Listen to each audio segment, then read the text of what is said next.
네, 시청자 여러분 안녕하십니까. 세상을 바꾸는 시민 언론 민들레 그리고 저희 뉴탐사가 함께하는 이슈톡 시간입니다. 오늘 우리 이슈톡 시간에 첫 번째로 소개하는 두 분이 나와줬습니다. 먼저 제 오른쪽에 우리 민들레의 사실 편집장 역할을 하고 계시죠. 우리 김호경 에디터 나오셨습니다. 예, 김호경입니다. 안녕하세요. 네. 네, 그리고 김호경 에디터는 이제 정치 분야 또 에디터도 담당하고 있고요. 그리고 제 왼쪽 편으로는 우리 민들레의 김성진 기자 함께 하셨습니다. 네, 안녕하십니까. 김성진 기자입니다. 우리 이제 김성진 기자는 이제 간혹 저희 뉴탐사하고 이제 협업 취재를 할 때 이제 잠깐씩 등장을 한 적은 있어요. 네. 그리고 우리 김호경 에디터는 아마 오늘이 저희 뉴탐사를 통해서 시청자들한테 첫 번째로 인사를 드리는 것 같아요. 두 분 다 저희 이제 뉴탐사의 이제 이슈톡으로는 이제 처음으로 뭐 인사를 드립니다만 이미 저 민들레 지난 1년 동안 지금 성장하는 데 있어서 가장 든든한 밑거름 역할을 하셨던 두 분입니다. 그리고 우리 이제 민들레가 보면은 이제 이 평론, 칼럼 그리고 이제 이 외교 안보 그다음에 이제 경제 이쪽은 나름대로 이제 두터운 필진들이 좀 형성이 되어 있는데 제가 두텁다고 얘기하는 건 좀 그러네요.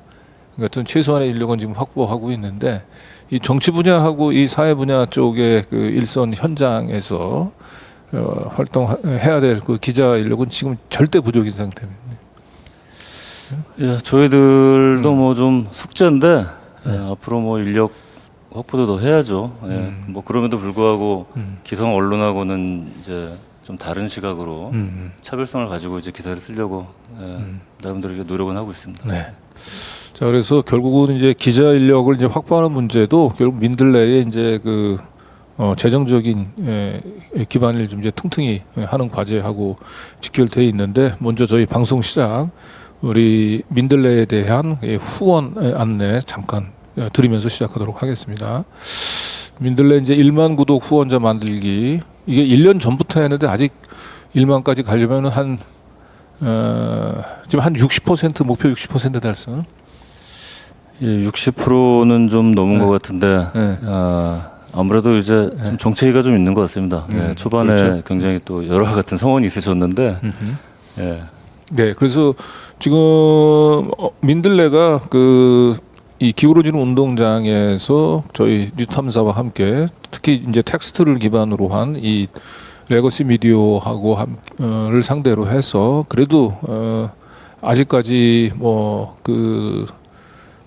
가야 할 길은 멀지만 최소한 기존의 레거시 미디어들이 다루지 않는 또 레거시 미디어들과는 기본적으로 다른 시각의 지금 시민 언론을 선보이는 기본적인 플랫폼을 형성하는 데는 지금 성공을 했는데 지금은 이제 그 플랫폼들을 좀 더 내실을 좀 키워야 되고 화력을 좀 보강을 해야 됩니다. 그래서 우리 민들레에 대한 후원 다시 한번 부탁을 드리겠습니다. ARS 후원은 1877에 1922 예, 화면을 한번 좀 띄워주시겠습니까?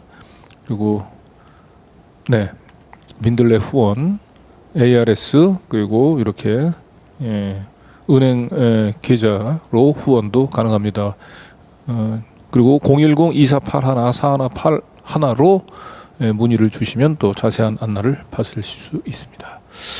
자, 그럼 우선 첫 번째 소식 넘어가 보도록 하겠습니다. 저도 사실은 개인적으로 이거 굉장히 궁금했던 거예요. 갤럽 하게 되면 이제 한국의 대표적인 여론조사 기관이라고 얘기하는데 갤럽 여론조사가 나올 때마다 많은 여론조사들하고는 좀 차이가 있는 좀 생뚱맞은 그런 조사 결과를 내놓잖아요. 예. 예, 이런 부분이 또 이제 민들레가 좀 다른 기성 언론하고 좀 차이가 있는 부분이고 특히 이제 소위 진보 언론이라는 이제 경향 한겨레 하고도 이제 좀 다른 부분인데 갤럽 여론조사가 이제 말씀대로 이제 대표적인 또 국내 손꼽히는 여론조사 기관이고 언론에 또 아마 가장 많이 이제 인용이 되죠. 근데 이 정당 지지율 조사 참 이게 이상하다. 그런 생각들 좀 많이 하셨을 거예요. 말하자면 이제 국민의힘 지지율이 민주당하고 거의 같거나 심지어 이제 앞선다. 그렇죠. 그러니까 이런 추세가 뭐 한두 번 그런 게 아니라 지금 계속 이어져 오고 있거든요. 그렇습니다. 이 굉장히 근본적인 어떤 의문이나 이제 회의를 일으키는데 아니 윤석열 정권이 이렇게 막하고 뭐 정치, 사회, 경제, 외교, 안보 분야 이렇게 이게 전방위적인 어떤 국가적인 이 전체적인 이게 퇴행의 길을 가고 있는데 그럼에도 불구하고 국민들이 여당을 더 지지한단 말인가? 이게 과연 우리나라 이제 그 민도나 이런 민심을 제대로 반영하고 있는가에 대해서 이제 굉장히 좀 의아한 부분이죠. 그게 또 결정적으로 그게 이제 강서구청장 보궐선거 거기서 또 이제 드러나는데 이제 뭐 이제 한 달 좀 이제 지났는데 강서구청장 보궐선거 때 그때도 마찬가지로 그 앞에 직전 조사까지도 이제 그 민주당하고 국민의힘이 거의 비슷하거나 국민이 앞선다는 여론조사가 나왔거든요. 근데 막상 뚜껑을 열어보니까 어땠습니까? 그렇죠. 예, 16% 그 민주당이 이제 17% 이상 앞서는 차이로 이제 압승을 했단 말이에요. 그 강서구라는 지역이 그 뭐 어떤 특정 정당에 이렇게 몰표를 주고 그런 지역이 아니거든요. 그 민주당이 뭐 다소 유리하다고는 하지만 뭐 지난 이제 대선 때나 뭐 저 총선 지방선거 쭉 보면은 선거 때마다 이제 엎치락뒤치락하고 특히 그 강서구청장 역대 그 저 민선구청장들 9번 선거가 있었는데 5번이 민주당 쪽이 되고 그 4번은 이제 그 국민의힘 쪽 후보가 당선이 됐어요. 그래서 이제 김태호 같은 후보도 당선이 됐고 그러니까 이제 그래서 이제 그 강서구청장 보궐선거가 총선을 앞두고 어떤 수도권 바닥 민심을 확인할 수 있는 어떤 지표다, 바로미터다. 그래서 이제 전국적으로 이렇게 관심이 높았던 건데 그때도 그 갤럽에서는 그 민주당이 이렇게 비슷하거나 오히려 뒤처지는. 근데 막상 뚜껑을 열었더니 아주 정반대의 결과가 나오는. 예. 네, 그러면 이제 강서구청장 그 보궐선거 같은 경우는 이제 이 갤럽의 그 여론조사 예측이 이제 실제 투표를 통해 가지고 그 실제 여론하고 얼마나 그 괴리가 있는지를 거의 확인을 된 건데 대부분 평상시에 갤럽은 보통 한 달에 한 번씩 발표를 하죠, 여론조사 결과를. 근데 이 내놓는 조사 결과가 보통 다른 여론조사 기관에서는 지금 민주당하고 국힘 대략 뭐 들쭉날쭉하긴 합니다만은 거의 뭐 한 9%에서 한 15% 많은 데서는 뭐 20% 이렇게 정당 지지율이 차이가 나는데 갤럽은 방금 전에 우리 김호경 에디터가 얘기했던 대로 거의 민주당과 국힘당이 거의 비슷한 또는 국힘당이 조금 우인. 그래서 항상 그 갤럽 여론조사 결과가 나올 때마다 민주당의 위기감을 조성하는 그리고 국힘당에는 상당히 또 새로운 희망 고문을 하는 이제 이런 일들이 자꾸 반복이 되고 있죠. 근데 이런 게 이 갤럽 여론조사 결과를 인용한 이 신문 보도 이게 조중동뿐만 아니고 한겨레에서도 이제 이런 갤럽 조사를 좀 인용을 해서 똑같은 좀 그 여론을 조금 동떨어진 그런 진단을 하는 경우가 많죠. 예. 뭐 조중동 같은 이제 보수 국어 언론들이야 뭐 그러려니 하는데 이 경향 한겨레 같은 경우가 그 민주당에 대해서 좀 그 굉장히 의아할 정도로 이렇게 반감이 상당히 좀 강하고 그런 차원에서 뭐 국민의힘이나 민주당이나 뭐 거기서 거기다. 그래서 이제 굉장히 좀 그 양비론이 굉장히 고질적이지 않습니까? 그래서 이제 민주당에 대해서 이제 좀 과도할 정도로 이렇게 비판을 하고 할 때 그 근거가 이제 그 정당 지지율로 봐라 이렇게 이렇게 민주당 지지율이 이렇게 낮지 않느냐. 그 핵심 근거로 이제 그 갤럽 여론조사를 이제 주로 이제 그 인용을 하는 거죠. 네, 여기 한번 기사를 한번 볼까요? 여기 한겨레 이제 성한용 기자, 이 정치 전문 그 기자고 어쨌든 이 기성 정치권에 상당한 그래도 네임밸류가 있으신 기자인데 저 제목은 제가 볼 때는 좀 공감이 어느 정도 가요. 민주당의 지금 강서구청장 보궐선거 이후에 이 근거 없는 좀 낙관론에 근거는 없진 않지만 낙관론에만 휩싸여가지고 요즘 민주당이 좀 해야 될 일들을 또 조중동으로부터 또 비난을 받는 그런 역풍을 불러올 수 있는 그런 사안에 굉장히 몸살이기를 많이 하거든요.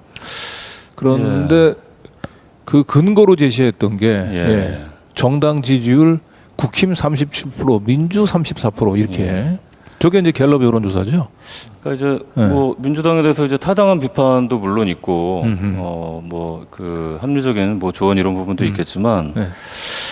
이게 글쎄 이제 그 200석 낙관론만 얘기한다는 게 뭐 사실 근데 민주당 뭐 이재명 대표라든가 뭐 어떤 지도부라든가 그 책임 있는 당직자에서 나오는 건 아니고 외곽에서 나오는 좀 얘기인데 이제 그것도 뭐 어떤 이제 다른 당들하고 이제 연대를 해가지고 그렇게 해야 된다는 그 취지가 좀 다르고 한데 아무튼간에 역시 이제 여기서도 그 이 민주당이 이렇게 저 국민의힘이 이렇게 뒤지지 않느냐 이 주요 근거로 이 갤럽 여론조사를 이제 인용을 한 건데 그 실제로 이제 좀 보면은 그 11월 3주차 정당 지지율제 조사를 좀 비교를 한 거예요. 사실 이제 갤럽뿐만이 아니라 그 전화 여론조사를 하는 그 이제 여론조사 기관들이 다 대체로 비슷합니다. 뭐 네. MBS 뭐 전국 지표조사라든가 이런 데 보면은 대체로 이제 국민의힘이 이제 민주당하고 거의 같거나 이제 더 높게 나오죠. 반대로 리얼미터 같은 이제 ARS 그 자동 응답 방식으로 조사를 하면은 민주당이 이제 훨씬 높게 나오고 근데 이렇게 조사 방식이 다르면은 비교하기가 어렵기 때문에 그 이 기사에서는 이제 그 전화 면접 가지고만 이제 비교를 해본 거예요. 그 여론조사 꽃이 그 뭐 거의 유일하게 여론조사 기관 중에 그 ARS하고 전화 면접을 이제 동시에 같이 하거든요. 그래서 이제 같이 조사를 병행을 해가지고 그 매주 월요일마다 이제 따로따로 이제 발표를 하는데 그래서 이제 같은 전화 면접끼리 한번 비교를 해보자. 그래서 갤럽하고 저 이제 여론조사 꽃하고 이제 그 비교를 한 건데 11월 3주차 보면은 갤럽에서는 국민의힘이 35%, 민주당이 33% 나왔습니다. 그 뭐 저 오차범위 내이긴 하지만 저 국민의힘이 좀 높죠. 네. 반대로 여론조사 꽃에서는 국민의힘이 30.5%, 민주당은 한 45%가 넘고 완전히 뭐 저 정반대죠. 민주당이 한 15% 이제 더 이상 이렇게 높은데 이게 동일한 그 전화 면접 조사인데 왜 이렇게 다른가? 그래서 이거를 좀 이제 좀 그 분석을 한 거죠. 그랬더니 이제 한국 예. 이 갤럽에 있어서는 이제 다른 여론조사 기관하고 좀 다른 특징들이 좀 잡히죠.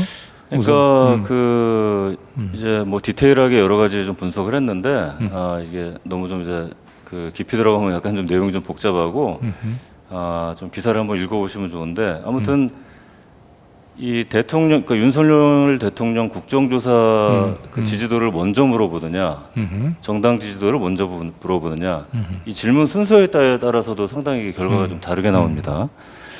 아무튼 그래서 이게 그 갤럽 조사가 뭐가 문제냐 이제 크게 두 가지인데 무응답층이 너무 많아요. 무응답층이. 예. 그러니까 이제 무당층으로 이제 포괄해서 얘기할 수 있는데 뭐 지지정당 뭐 모르겠다거나 아예 이제 대답을 안 하는 그 3주차 여론조사 보면은 그 갤럽에서 무당층 비율이 27%나 됩니다. 예. 반면에 이 여론조사 꽃에서는 18.9%거든요.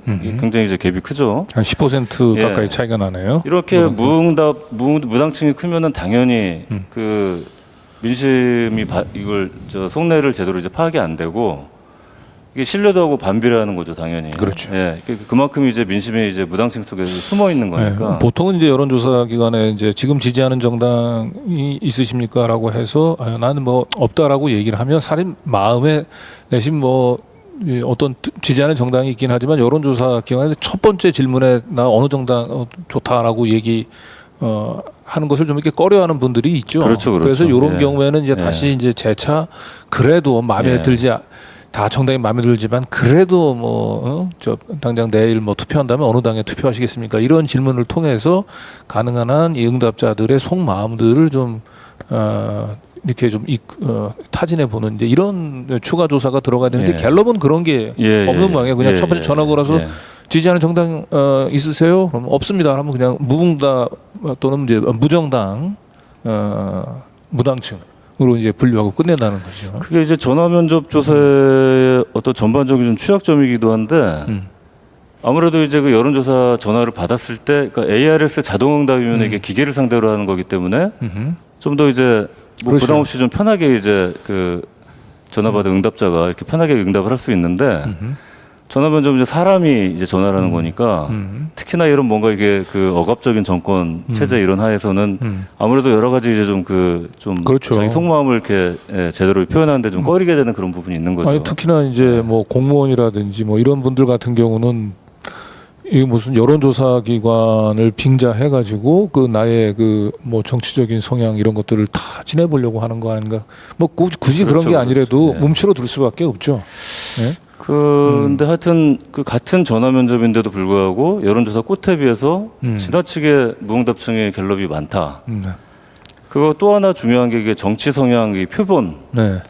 그 여론조사 하면은 이제 본인이 그 이념 성향, 그 네. 정치 성향이 이제 뭐 중도냐, 진보냐, 보수냐 이걸 물어보잖아요. 네. 이 보수층 그 표집이 너무 많아요. 네. 네. 그 갤럽 같은 경우에 보면은 이제 보수 성향이 34%, 진보 성향이 26%, 한 8%포인트 이상 그렇게 현저히 많죠. 네.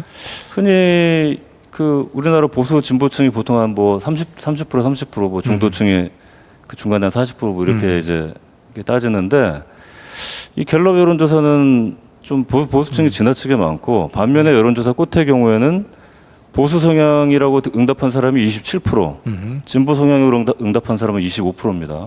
뭐 비슷비슷하죠. 비슷비슷하네. 네. 여기서 굉장히 큰 차이가 나는 거예요. 이게 또 하나는 중도 성향이 그 갤럽에서는 중도 성향이 보수 성향보다 적게 잡힙니다. 이게 좀 거꾸로죠.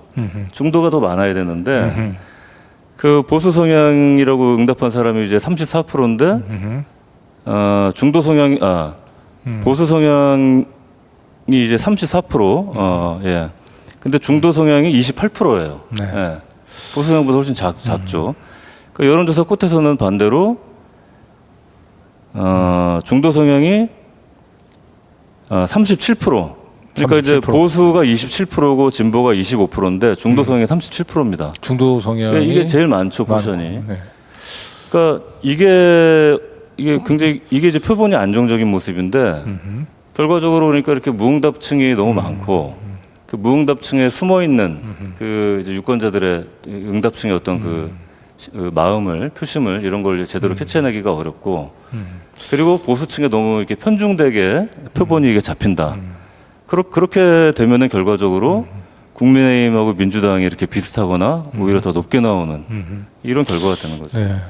그래서 뭐 조금 뭐 결론적으로 보면은 이제 갤럽 조사 같은 경우는 기본적인 이 샘플링 자체가 표본 자체가 이제 보수 그 성향에 약간 좀 그 치우친 샘플링인데다가 지금 현재 그 특히 이 검찰 독재 이 국면에서는 사실 국민의힘을 지지한다라고 밝히는 것보다 민주당을 지지한다라고 밝히는 부분들이 조금 더 심리적으로 왠지 그 좀 눈치가 보이죠. 그러니까 그렇죠. 민주당 예. 지지를 한다라고 하는 것이 조금 쉽지 않은 소위 이제 샤이심 진보라고 이제 하기도 그렇죠. 하고. 예. 그러면 대개 요 첫 번째 질문에서 그 무응답층 또는 이제 무당층으로 분류되는 분들은 상대적으로 민주당 지지 성향을 내심으로 가지고 있을 가능성이 있는 사람들인데 이 사람들을 상대로 재차 지지 정당을 물어보지 않고 그냥 바로 첫 번째 질문에서 그냥 무당층으로 분류되면 그냥 이 사람들은 민주당도 국힘당도 지지하지 않는 걸로 분류해서 넘어가다 보니까 항상 갤럽에서는 상대적으로 국민의힘 그 좀 지지층에 과다 표집되는. 그래서 이 분석 기사의 결론은 이게 이제 우리 그 강동영 그 광주대 초빙 네. 그저 그 서울신문에 이제 오래 계셨죠. 그 뭐 정치부에서 이제 국회 반장도 하시고 그 오래 근무를 했는데 이 여론조사 분야에서 또 굉장히 심층적인 기사를 네. 잘 쓰시고 그래서 맞습니다. 이제 종종 이렇게 저희한테도 이제 기고를 하고 하시는데 이 결론은 뭐냐? 그 갤럽 여론조사는 이 정당 지지율은 굉장히 좀 의미가 없는 수치다. 갤럽 지지율을 예를 들어서 지금 뭐 민주당이 위기다 또는 뭐 국민의힘이 굉장히 희망적이다. 이런 식으로 기사를 쓰는 거는 이건 허구다 이겁니다. 그래서 이제 비교를 하자면은 어느 기관의 정당 지지율이 사실에 부합하느냐. 상대적으로 무당층이 적은 그리고 이제 보수층, 진보층 이런 표집이 안정적으로 잡혀 있는 여론조사 꽃이다. 네, 이런 여론조사 결론이라고 꽃도 그렇고 저 미디어 토마토, 네. 미디어 토마토에서 내는 조사는 여론조사 꽃하고 좀 많이 네, 비슷해요. 그렇죠. 그렇죠? 그리고 저는 이제 개인적으로는 이 기사, 이 칼럼에 함의라고 하면 일단 기본적으로는 그 미디어를 만들고 있는 언론 종사자들이 이런 그 여론조사의 모순에 대해서 알고 있거든요. 알고 있죠. 그래서 그런 부분에 대해서 그러면은 아까 소개했던 한겨레 보도 같은 부분들은 어느 정도 좀 감안을 해가지고 중용을 해서 좀 객관적으로 좀 봐야 된다는 부분이 하나가 있고, 그다음에 아마 꽃이 계속 이제 여론조사 어떤 결과를 좀 쌓아가면서 이제 많이 데이터가 쌓여서 이런 분석이 가능한 것 같은데, 제가 이제 최근에 듣기로는 여론조사 꽃에서 아예 이제 한국갤럽과 같은 질문을 가지고 같은 모델로 아하. 여론조사를 한다고 해요.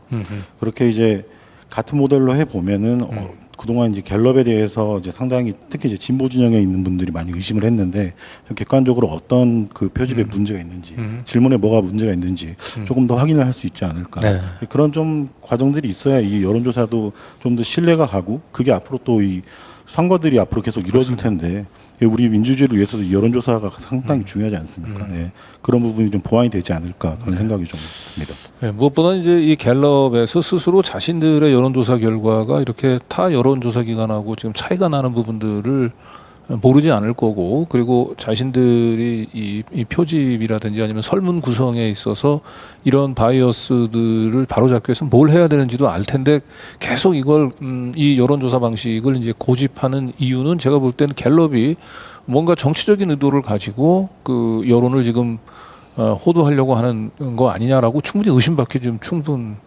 충분하고, 그리고 이런 여론조사의 문제점들, 갤럽의 조사의 문제점들을 알면서도 이렇게 이걸 가지고 그 계속 국민의 힘을 띄우고, 그리고 이제 민주당 지지자들의 이제 그 사기를 꺾는 이런 보도들이 계속 반복이 되는데, 적어도 이런 부분들을 한겨레나 경향에 있는 기자들 같은 경우는 좀 지적을 해줘야 되는데, 아까 보셨던 대로 이 한겨레의 그 성한용, 우리 이 뭐 보수 진영에 김대중이 있다고 얘기한다면 진보 진영에 뭐 네임벨과 그 정도까지는 아니지만 그래도 성한용 기자가 진보 진영을 상당히 대표하는 선임 정치 기자인데, 이런 분들까지 이렇게 갤럽의 여론조사를 기초로 해가지고 국힘당이 사실상 원하는 이런 그 이 정치 분석 해설을 내놓고 있잖아요. 예. 한겨레에서 저 편집국장도 하고 지금 정치부 선임 기자로 계신데, 네. 근데 아까 성환영 기자 대표적으로 그걸 좀 인용을 했지만, 사실은 이 일반 그 정치 그 정당발 그 기사하고 뭐 이제 사설까지 칼럼 해가지고 굉장히 많아요. 이 갤럽 이거를 그 근거로 해가지고 민주당을 때리는. 네, 그러면 이게 또 민주당 내에서도 그 또 이재명을 또 흔들려고 하는 일부 이 수박계 의원들이 여기에 또 그 봐라, 이재명 대표하고 나서 계속 사법 리스크 때문에 이렇게 당이 지금 불안하지 않냐, 뭐 이렇게 또 반응을 또 하고, 예, 또 그렇게 민주당 내에서 그런 또 목소리들이 나오면은 이재명 가지고는 안 된다 이런 목소리들이 나오면은 또 조중동이 또 기자들이 또 그걸 확대해서 증폭하고 막 이런 악순환이 계속 되고 있는 것 같습니다. 자, 이제 갤럽의 여론조사의 문제점들 이제 이 정도 짚고요. 다음은 우리 김성진 기자가 준비해 온 소식인데요. 네, 뭐 이 소식은 화면 지나갔네요. 네. 아닙니다. 자, 보면 이게 대법원에서 얼마 전에 이제 그 최은순에 대해서 실형 확정했죠. 예. 징역 1년의 실형을 이제 확정을 했습니다. 10원 한 장 피해 준 적 없다. 이 말 가지고 예전에 대선 이게 과정에서 윤석열이 이 얘기를 이제 했다가 이제 또 그 많이 또 그 비난 여론에 휩싸이니까 이제 뭐 정진석 의원이 사실은 뭐 이건 내가 얘기를 잘못 전달한 거다 이제 이렇게 그랬었죠. 얼버무리긴 했습니다만은, 예. 어쨌든 그랬지만은 결국에는 대법원에 가서 뭐 많은 독자분들이 아시겠지만은 이제 349억 가량의 어마어마한 양이죠. 통장 잔고 증명을 위조를 해가지고 그걸로 이제 징역 1년을 선고를 받아서 이제 내년 7월까지는 일단은 감옥에서 수감 생활을 하는 걸로 확정이 됐습니다. 이 최은순 씨 입장에서는 이 대법관도 사실은 좀 운이 없어요. 이 이흥구 대법관은 제가 보기에 이 지금 현재 있는 대법관들 가운데서 가장 원칙주의자 이제 대법관이거든요. 지금 대법원장 후보로 지금 추대가 지명이 돼 있는 조희대 있지 않습니까? 네. 이 조희대 대법원장이 지금 직권남용죄로 그 대법원에 그 지금 재항고 사건이 계류 중인데 이 주심 대법관이 이훈구 대법관입니다. 이훈구 대법관이 보통 이런 정도 사건이면 그냥 한 몇 개월 이내에 그냥 기각해버리고 끝나요. 1년 6개월째 이 사건을 가지고 있습니다. 그래서 아마도 조희대가 지금 국회에서 대법원장으로 뭐 지금 민주당은 뭐 이제 거의 통과시켜 주려고 하는 분위기예요. 이 사법부 공백이 길어지는 거에 대한 이제 부담이 있어서 그런데 이 대법원장으로 오더라도 이 이훈구 대법관이 조희대가 대법원장 됐다고 피의자가 대법원장 됐다고 아마 판결 쉽게 바꾸지 않을 것 같은데. 검사 출신 변호사 그분 사건 말이죠. 그렇죠. 예. 그 주심이 같아요. 그래서 지은순 씨 입장에서는 왜 하도 하필이면 왜 그 이훈구 주심을 만났을까?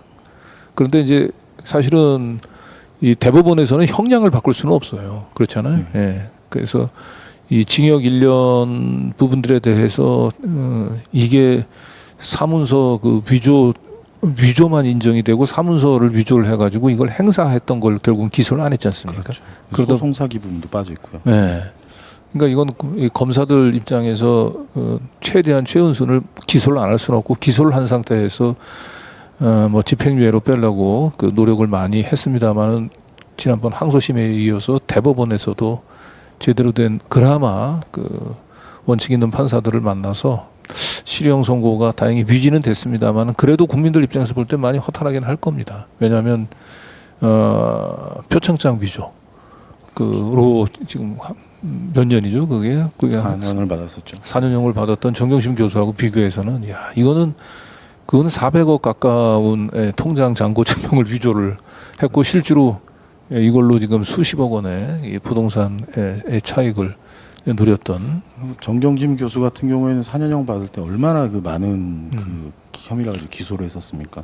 애초에 근데 이 최은순 씨 같은 경우에는 1심부터 왜 소송 사기나 그 다음에 사기 부분에 대해서 축소해서 기소가 됐는지에 대해서 재판부에서 의문을 제기를 했었단 말이죠. 그렇죠. 재판부 판사들이 먼저 의문을 제기를 했죠. 그럼에도 결국에는 같은 건으로만 기소가 돼가지고 이게 사실 최소한의 1년형을 받은 거거든요. 뭐 많은 분들이 언론 보도를 보셨겠지만은 소송 사기 같은 게 이제 다 대법원에서 양형 기준을 보면 가중인자로 되어 있지 않습니까? 이게 많이 받으면은 최대 뭐 9년까지도 늘어날 수 있는 건데 1년이면 좀 상당히 뭐 솜방망이다라고 볼 수밖에 없는 거고 이런 과정들이 이제 뭐 검사나 어떤 법원의 법조계의 어떤 뭐 눈치 보기, 뭐 원칙을 좀 벗어난 거라고 볼 수 있죠. 네. 그래도 어쨌든 그 무시무시한 이 검찰 독재 공화국의 이 사위를 대통령으로 둔 사람에 대해서 어떤 실형 선고가 이루어졌다는 건 그나마 그래도 우리가 사법부의 양심이 완전히 무너지지 않았다라고 하는 것을 확인할 수 있어서 좀 다행이긴 해요. 이제 반대로 최은순 씨 입장에서는 지금 뭐 징역 1년이라고 얘기하는 것이 뭐 상당히 본인 입장에서는 이 양형이 문제가 아니고 자기가 구속되고 이게 실형이 선고된다는 것 자체를 전혀 예상하지 못했을 거예요. 자기가 대통령의 장모인데 지금까지 잘 빠져나왔으니까 또 감히 어떤 판사 누가 대통령의 장모를 상대로 이렇게 계속 실형을 선고할 수 있을까? 지금도 본인이 그 충격에서 지금 굉장히 헤어나기 쉽지 않을 것 같은데. 20대 그래서 아주 뭐 난리 났지 않습니까? 뭐 하나님 뭐 앞에서 약을 먹고 죽겠다 뭐 해가지고 그냥 전 언론에서 대스특필이 됐었는데 그 부분이 진짜 그 최은순 씨였던 마음을 좀 정확히 좀 보여주는 거 아닌가 싶습니다. 뭐 아쉽게도 이번에는 그냥 소부심이어가지고 뭐 본인이 나오지 않는 걸로 알고 있거든요. 선고만 하고 끝났었는데 아마 감옥에서 같은 멘트를 또 외치지 않았을까. 그렇겠죠. 최은순 씨가 평생 살아온 이 삶의 문법에 비춰봤을 때 이 대통령의 그 장모가 실형을 선고된다라고 얘기하는 건 상상할 수가 없었을 거예요. 그렇습니다. 그리고 뭐 더 탐사에서 계속 특히 강진구 기자께서 보고 계시지만은 뭐 지금 남양주 고속도로 공공지구 얼마나 더 많이 남았어요. 그렇습니다. 어제 같은 경우에도 그 김건희 씨 그 형제죠. 그 김진우 씨 김진우. 공판이 있었는데 뭐 당군일에 뭐 이런 기소가 없었다는 등 이런 말을 하고 전혀 뭐 개전의 의지가 보이지 않고 있는 상황이지 않습니까? 네. 뭐 하다못해 그 토사 같은 것도 뭐 서류가 위조됐고 현장에 가보니까 토사가 없다는 것도 보도들 통해서 다 확인이 됐는데 네. 이 일가가 좀 그런 원칙에 대해서 자신의 어떤 인적인 대통령이 공정과 상식을 이야기했는데 거기에 좀 맞춰서 본인들도 최소한 노블리스 오블리주 이런 생각을 좀 해야 되는데 전혀 그런 거에 대한 좀 거리가 먼 것 같다. 네. 안타깝습니다. 예. 예, 어쨌든 저희가 뭐 양형은 좀 문제 좀 불만이 있긴 합니다만은 그 대통령의 그 장모가 기소가 돼서 그 실형을 선고받고 그 다음에 대통령의 처남 김건희 씨의 오빠인 김진우 씨가 어쨌든 사문서 위조죄로 기소가 돼서 지금 재판을 받고 있다. 이거는 이제 어떻게 보면 검찰 제국의 그 강고해 보이던 검찰 제국에 좀 이렇게 분열이 가는 좀 징후로 이제 보여집니다만 이제 남은 사람 한 사람 남았습니다. 이제 김건희 씨 남았거든요. 예. 이 김건희 씨, 이건 우리 민들레 기사 아주 저 사진을 절묘히 잘 찾은 것 같아요. 지금의 김건희 씨의 심정을 대변하는 사진이 아닐까 싶은데. 예, 좀 이제 기도가 필요한 시간이죠. 네. 예. 근데 저분은 저 교회 가서 저러시면 안 될 것 같은데 우리 천공 선생님한테 매달리셔야 되는 거 아닌가 싶은다만. 그 대통령 장모나 네. 처남이 전혀 반성이나 지금 개전의 정이 없는 게 뭐 이 네. 사람들의 어떤 뭐 인성의 문제일 수도 있지만 이게 사실은 이제 다 검찰이 이렇게 또 지금까지 이제 봐주기 최대한 하여튼 뭐 축소해서 기소를 하더라도 어떤 솜방망이 처벌을 이제 유도를 하고 예, 그런 상황이었는데 이 김건희 이 또 여러 가지 또 그 저 우리 또 저 강진구 과거에 저 더 탐사에서도 많이 파헤쳤습니다만 이 이른바 본부장 비리 이 김건희 쪽에 그 이 대표적인 게 또 이제 도이치모터스 주가 조작 또 그 외에도 뭐 하여튼 여러 사안이 있지만 이 검찰에서 계속 뭉개고 있던 사안에 대해서 이제 김건희 특검법이 드디어 이제 온다. 예. 네. 그래서 이제 지금 그 시간이 점점 닥쳐오고 있는데 이 김건희 특검법하고 그 저 대장동 50억 클럽 네. 이게 이제, 쌍특검법이라고요. 쌍특검이라고 하죠. 이 법안이 이제 패스트트랙으로 올라가서 네. 그러니까 이제 그 저 국민의힘에서 계속 협조를 안 하고 이제 어떻게든 최대한 이걸 계속 지원을 하려고 하니까 법사위원장이 또 김도읍 저 국민의힘도 소속이고 그거를 이제 야당 의원들이 이게 사실 이게 쉬운 게 아니거든요. 그 신속 처리한 거 올리려면은 저 제적은 5분의 3의 이제 동의가 필요한데 그 180명이 필요한데 그 민주당 뭐 과반 이상이지만 이걸로는 부족하니까 정의당 뭐 나머지 저 기본소득당 뭐 진보당하고 이제 무소속들까지 다 해가지고 182명이 그걸 이제 제출을 해가지고 그 신속 처리안건 이제 패스트트랙으로 지정이 된 거예요. 그래서 이제 국민의힘이 반대를 하든 말든 간에 그 전달 10월달에 저기 이게 국회에 이제 부의가 됐습니다 본회의에. 네.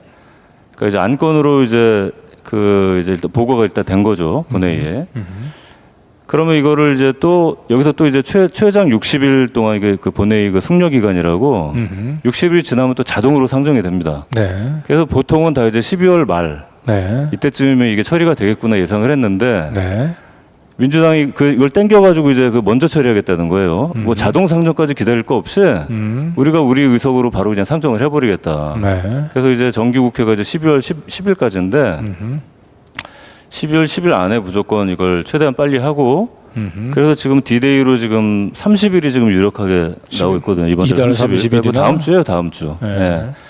다음 주에 그 이동관하고 그 검사 2명 탄핵소추안 지난번에 한 번 냈다가 이렇게 우여곡절 그때 일단 철회를 했는데 그때 이제 그 국힘에서 좀 꼼수를 썼죠. 그래서 필리버스터 이제 대거 신청했다 그걸 철회하면서 그래서 이제 본회의가 못 열리게 돼가지고 이제 할 수 없이 좀 작전상 후퇴를 했는데 30일 본회의는 이제 여야 합의로 이미 잡혀 있는 거거든요. 근데 이것도 하여튼 저기 국민의힘에서는 어떻게든 좀 안 하려고 하는데 이때 그 이동관하고 이제 검사 2명 탄핵소추안 처리하면서 이 쌍특검법 이것도 이제 같이 처리를 하겠다. 예. 지금 뭐 홍익표 민주당 원내대표는 이제 30일 또 늦어도 이제 12월 8일에는 이제 처리하겠다라고 했고요. 이제 뭐 관건은 이게 특검법이 국회를 통과하는 것은 이제 거의 이제 기정사실인 것 같고요. 그렇습니다. 예. 민주당이 사실은 이걸 뭐 특검법 통과 안 하면 사실 총선 포기하는 거죠.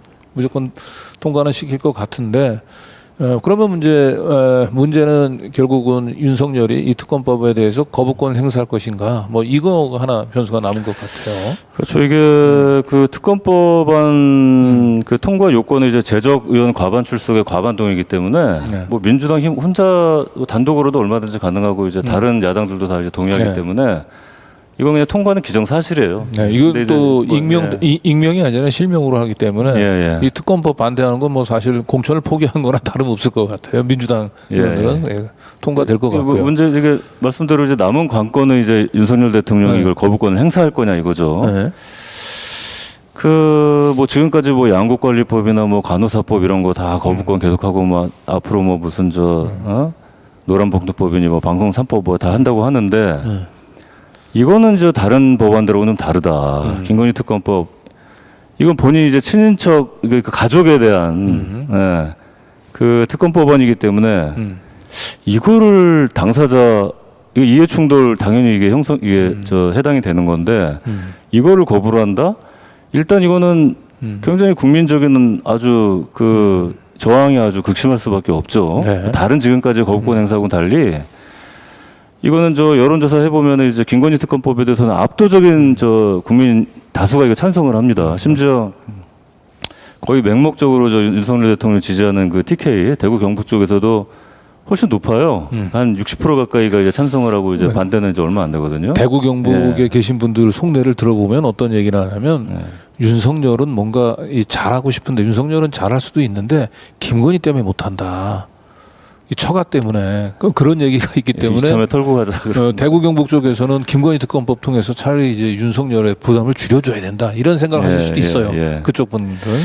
그래서 그 일반적으로는 야 이거를 특검을 받으면은 그러면 이제 그냥 연말부터 이제 특검 임명되고 뭐 예를 들어서 뭐 이성윤 전 서울중앙지검장 그 윤석열하고 이제 뭐 동기고 이제 연수원에서 뭐 같은 조 같은 반까지 했다는데 이분 지금 지금 뭐 친윤 검찰 아주 지금 탄압당해가지고 지금 법무연수원 지금 뭐 연구위원으로 가 있지 않습니까?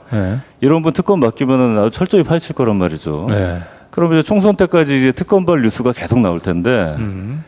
그럼 뭐 선거 하나만 아니냐. 그래서 아마도 거부권을 행사할 거라는 의견이 아무래도 많긴 한데, 야 이것까지 만약에 거부권 행사했다가는 진짜 이게 여론이 장난 아닐 거다. 이준석 같은 전 대표 같은 경우에는 뭐 대통령 지지율 한 5%에서 10%는 출렁일 거다. 그 국민의힘 여당에도 굉장히 이제 큰 타격이 되죠. 그래서 이거를 차라리 뭐 정면 돌파하자는 의견도 꽤 지금 심심찮게 나오고 있습니다. 그래서 그 주요 근거가 뭐냐면은 이게 2000년도에 검찰에 뭉개고 있다고 그 최강욱 의원이 고발을 해가지고 이제 수사가 이제 들어간 거든 본격적으로. 근데 그 문재인 정부에서 그 이성윤 지검장이나 그 다음에 이정수 지검장 때 그 지휘를 해가지고 이렇게 수사를 했는데 이 보수 진영 표현으로 이제 그 탈탈 털었는데 김건희를 결국에는 혐의를 못 찾고 이제 그 기소를 못한 거 아니냐. 그래서 권오대 회장이라든가 이제 주변 인물들만 기소를 하고 그렇기 때문에 특검을 받아도 이제 뭐 별거 나올 거 없다. 그러니까 오히려 이게 굉장히 정치적인 지금 이 정치 특검이고 그 김건희 영부인 김건희 씨가 오히려 이제 막 거기 출석을 하고 그러면은 뭔가 그 특유의 어떤 당당함으로 저희가 보기엔 뻔뻔함이지만 아무튼 이렇게 당당하게 막 그 본인의 어떤 그런 이제 억울함을 이제 설명을 하고 그러면 오히려 이게 전화위복으로 돌파가 될 수도 있다. 그 김웅 그 검사 출신 이제 이런 사람들이 이제 그런 주장을 하죠. 이게 받아도 근데 받는 게 낫다.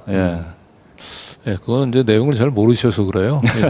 지난 그 도이치모터스 주가 조작 사건에 대해는 이게 지난 2021년 12월 달에 1차 기소가 이루어졌잖아요. 권오수나. 그때 기소할 때 김건희 씨가 이제 빠졌죠.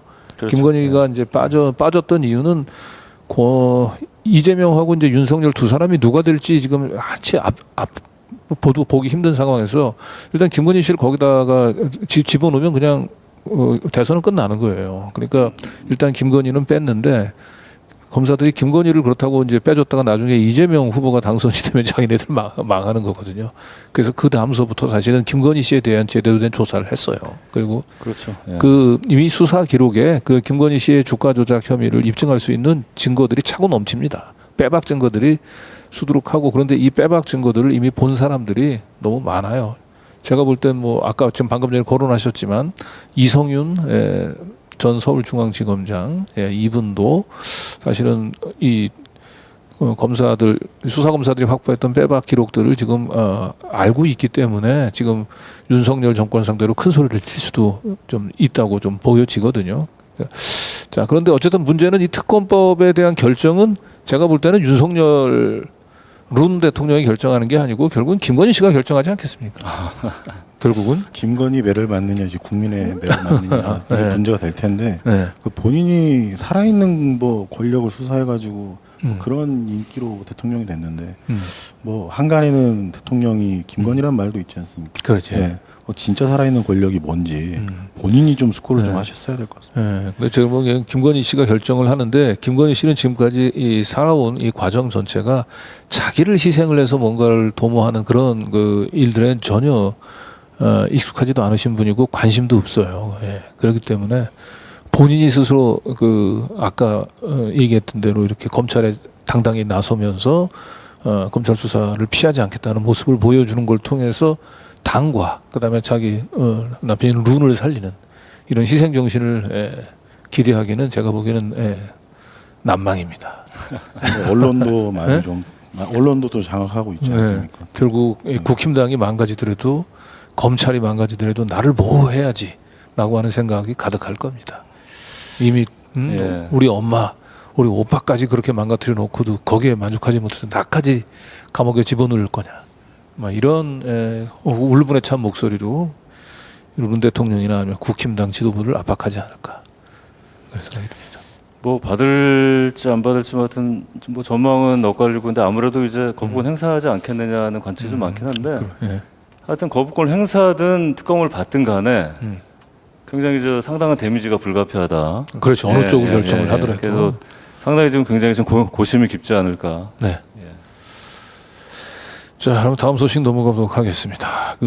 우리 윤석열 정부 하면은 이제 상징하는 게 여러 가지가 있는데 이 원자력 정부입니다. 이 원자력 모피아들에게는 윤석열 당선은 정말 너무나 기쁜 소식인데 이 원전 모피아들이 그 동안에 발톱을 숨기고 있다가 이제 서서히 자신들의 이제 그 욕망을 이제 드러낸 게 이 SMR이죠. 예, 이 SMR. 아주 핵심이라고 볼 수 있습니다. 이 SMR이 뭔지 뭐 시청자분들 잘 모르실 것 같긴 한데. 뭐 일단은 뉴탐사에 우리 원자력 안전관 네. 미래 이정현 대표께서 최근에 좀 강연을 좀 하셨잖아요. 네. 뭐그 내용을 보면 뭐 아시겠지만 근데 저기 이제 우리 말로 쉽게 얘기하면 소형 원자로라는 거죠. 예, 예. 스몰 모듈 뭐 음. 리액터인데 소형 모듈 원자로. 그러니까 지금 기존에 있는 원자로들 큰 원자로를 쪼개가지고 뭐 300 메가와트 아니 그렇죠. 300메가와트급 이하로 작게 만들어가지고 네. 이제 이렇게 분산형으로 이제 원자로 그 전력을 생산한다는 건데요. 그러니까 이제 대형 원전을 사실은 이제 새로 신규 건설한다는 것은 이제 여러 가지 이제 쉽지 않아 보이니까 이제 우회로를 지금 이렇게 소형 원자로를 지금 원전 마피아들이 지금 탈출을 찾은 거죠. 그렇죠. 그리고 이 원전 마피아들 그들의 그 생태계를 유지하려면 무조건 원전을 지어야 돼요.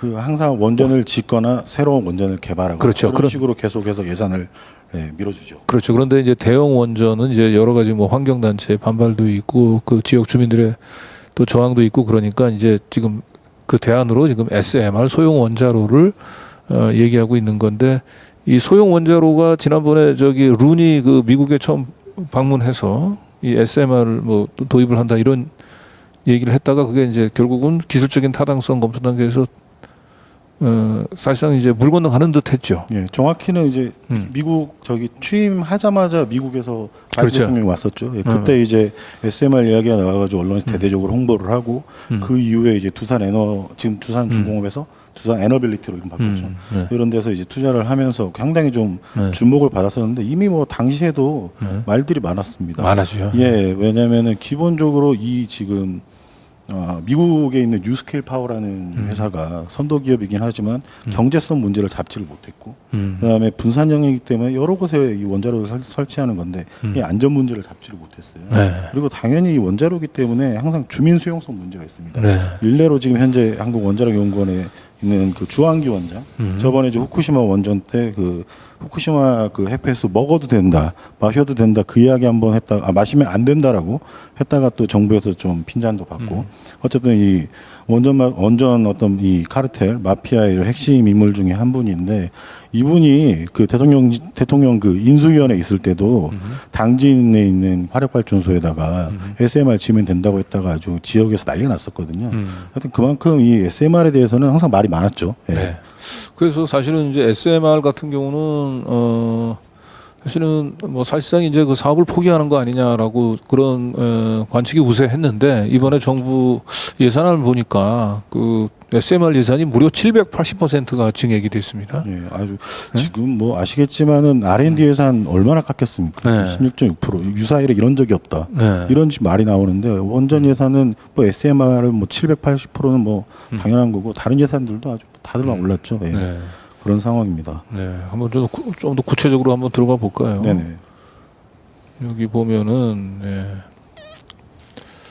지금 보시면은 2023년 본 예산에 지금 31억이 태워져 있거든요. 네. 이게 당시에 이제 우리 그 ISMR, 우리는 이제 혁신형 소형 모듈 원자로로 하는데 이 예산을 처음 태웠었고, 예타 통과 이후에 그리고 지금 올해 증액을 한 건데 네. 270억까지 올랐습니다. 네. 저 자료를 보면 이제 앞뒤로 보면 다들 삭감이거든요. 다른 것들은 어마어마한 좀 증액이라고 볼 수 있고, 네. 이 증액의 이제 배경이 또 있지 않겠습니까? 네. 여기에는 사실 여야가 없는 것 같습니다. 특히 네. 이제 국회 과방위 위원장을 했던 이현우 의원이랑 그다음에 김영식 의원, 국민의힘에 뭐 이분이 원자력 연구소 출신이라고는 하는데 이제 그 당에서는 원자력 전문가라고 하지만 한 1년 정도 근무했다고 하더라고요. 이정현 대표께 좀 들어보고 저도 확인해 보니까 얼마 근무를 안 하셨어요. 어쨌든. 네. 이분들이 국회에다 혁신력 SMR 국회 포럼이라는 걸 만들어서 작년부터 아주 열심히 활동을 했었고, 여기에는 뭐 당시에 지금 바뀌셨지만 이거 산업부 장관이죠, 이창양 씨, 그다음에 유국희 원안위 위원장, 그다음에 지금 현재 항주호 한수원 사장, 뭐 이런 원전 카르텔의 핵심인 분들이 와가지고 국회의원들과 만나서 이렇게 논의를 하고 있다. 네. 그런데 양양자 의원 이런 분들 다 포함되어 있고요. 네. 어쨌든 이게 예산안이 이렇게 그 전년도 예산 31억에서 이거 273억으로 이렇게 한 해에 780% 증액한다라고 하는 거, 우리 김호경 에이스도 뭐 이 정치 국회 출입을 하면서 예산 많이 지켜봤지만 저런 경우 본 적이 없죠, 저건. 그렇죠. 특히나 이 소형 모듈 원자로라는 게 이게 일반 국민들은 아마 대부분이 다 생소하실 텐데, 네.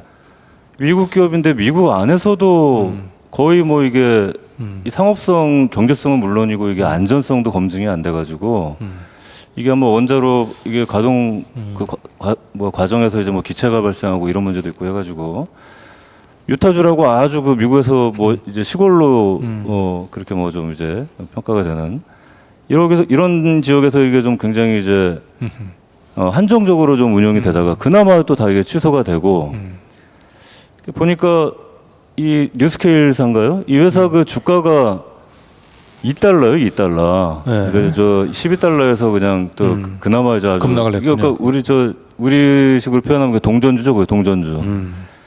이런 회사가 아무 검증도 안 된 사업을 무슨 대한민국이 무슨 테스트 무슨 연습용도 아니고 말이죠. 네. 이거를 들여가지고 이렇게 막대한 예산을 바로 때려 붓는다는 게 이게 무슨 이 배후에 어떤 뭐 다른 또 뭐가 있는 게 아닌가. 네. 예. 그러니까 SMR 사업 자체의 그 타당성보다도 이 원전 그 마피아들이 결국은 먹거리가 필요한 거죠. 그렇죠. 먹거리가. 이명박 때 무슨 저기 자원비리 좀 이런 쪽으로 저는 자꾸 좀 의구심이 드는데.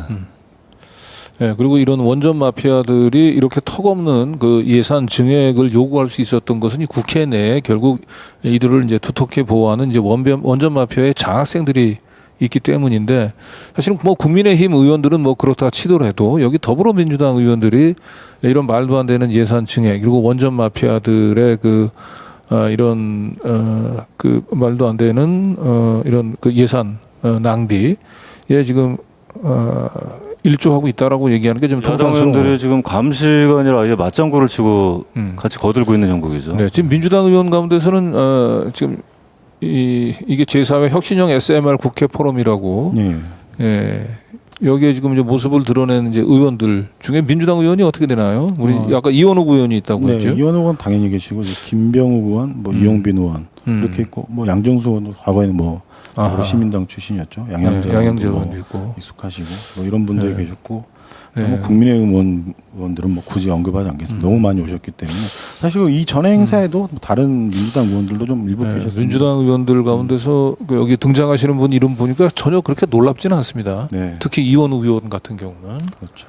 예, 여기 뭐 민주당 의원 가운데서는 김병욱 의원 정도만 이분은 왜 여기에 끼어 있을까 좀 그렇게 좀 의아스럽고 나머지 뭐 의원들은 그럴 줄 알았어. 네. 예? 예. 뭐 품앗이로 또 오는 경우도 있으니까요. 뭐 저희가 그것까지는 확인을 못했는데 네. 아마 뭐 여러 가지로 뭐 오지 네. 않았을까 자, 싶습니다. 여러분들은 여기 지금 얼굴을 보이고 있는 이 의원들 모습을 잘 기억을 해 두셔야 할 것 같습니다. 내년 충산에 이 올해 2023년도 이 SMR 예산 증액에 대해서 납득할 수 있는 해명을 하지 않는 한 민심의 거세는 아주 호된 심판을 좀 받을 거로 예상합니다. 자, 다음 소식 한번 넘어가도록 하겠습니다.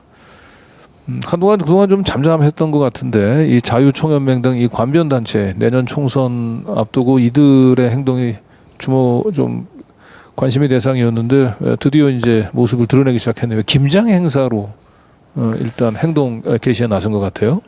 예, 굉장히 좀 엉뚱하죠. 네. 예. 정부에서 그 행안부 주관으로 그 국민 대통합 김장 행사 처음 들어보는 이 참 네. 명목인데 네. 네, 주로 이게 룸 예. 대통령이 이렇게 뭔가 먹는 거 이런 거 이런 행사 좋아해요. 김치찌개 또 좋아하지 않습니까? 네. 네. 아니 저 연말에 그 김장 행사 뭐 사랑의 김장 행사 뭐 이런 이름으로 좀 네. 뭐 적지 않게 했거든요 그동안. 있었죠. 네. 행안부에서도 했고 그 지자체별로도 하고 그 뭐 대한 적십자사라든가.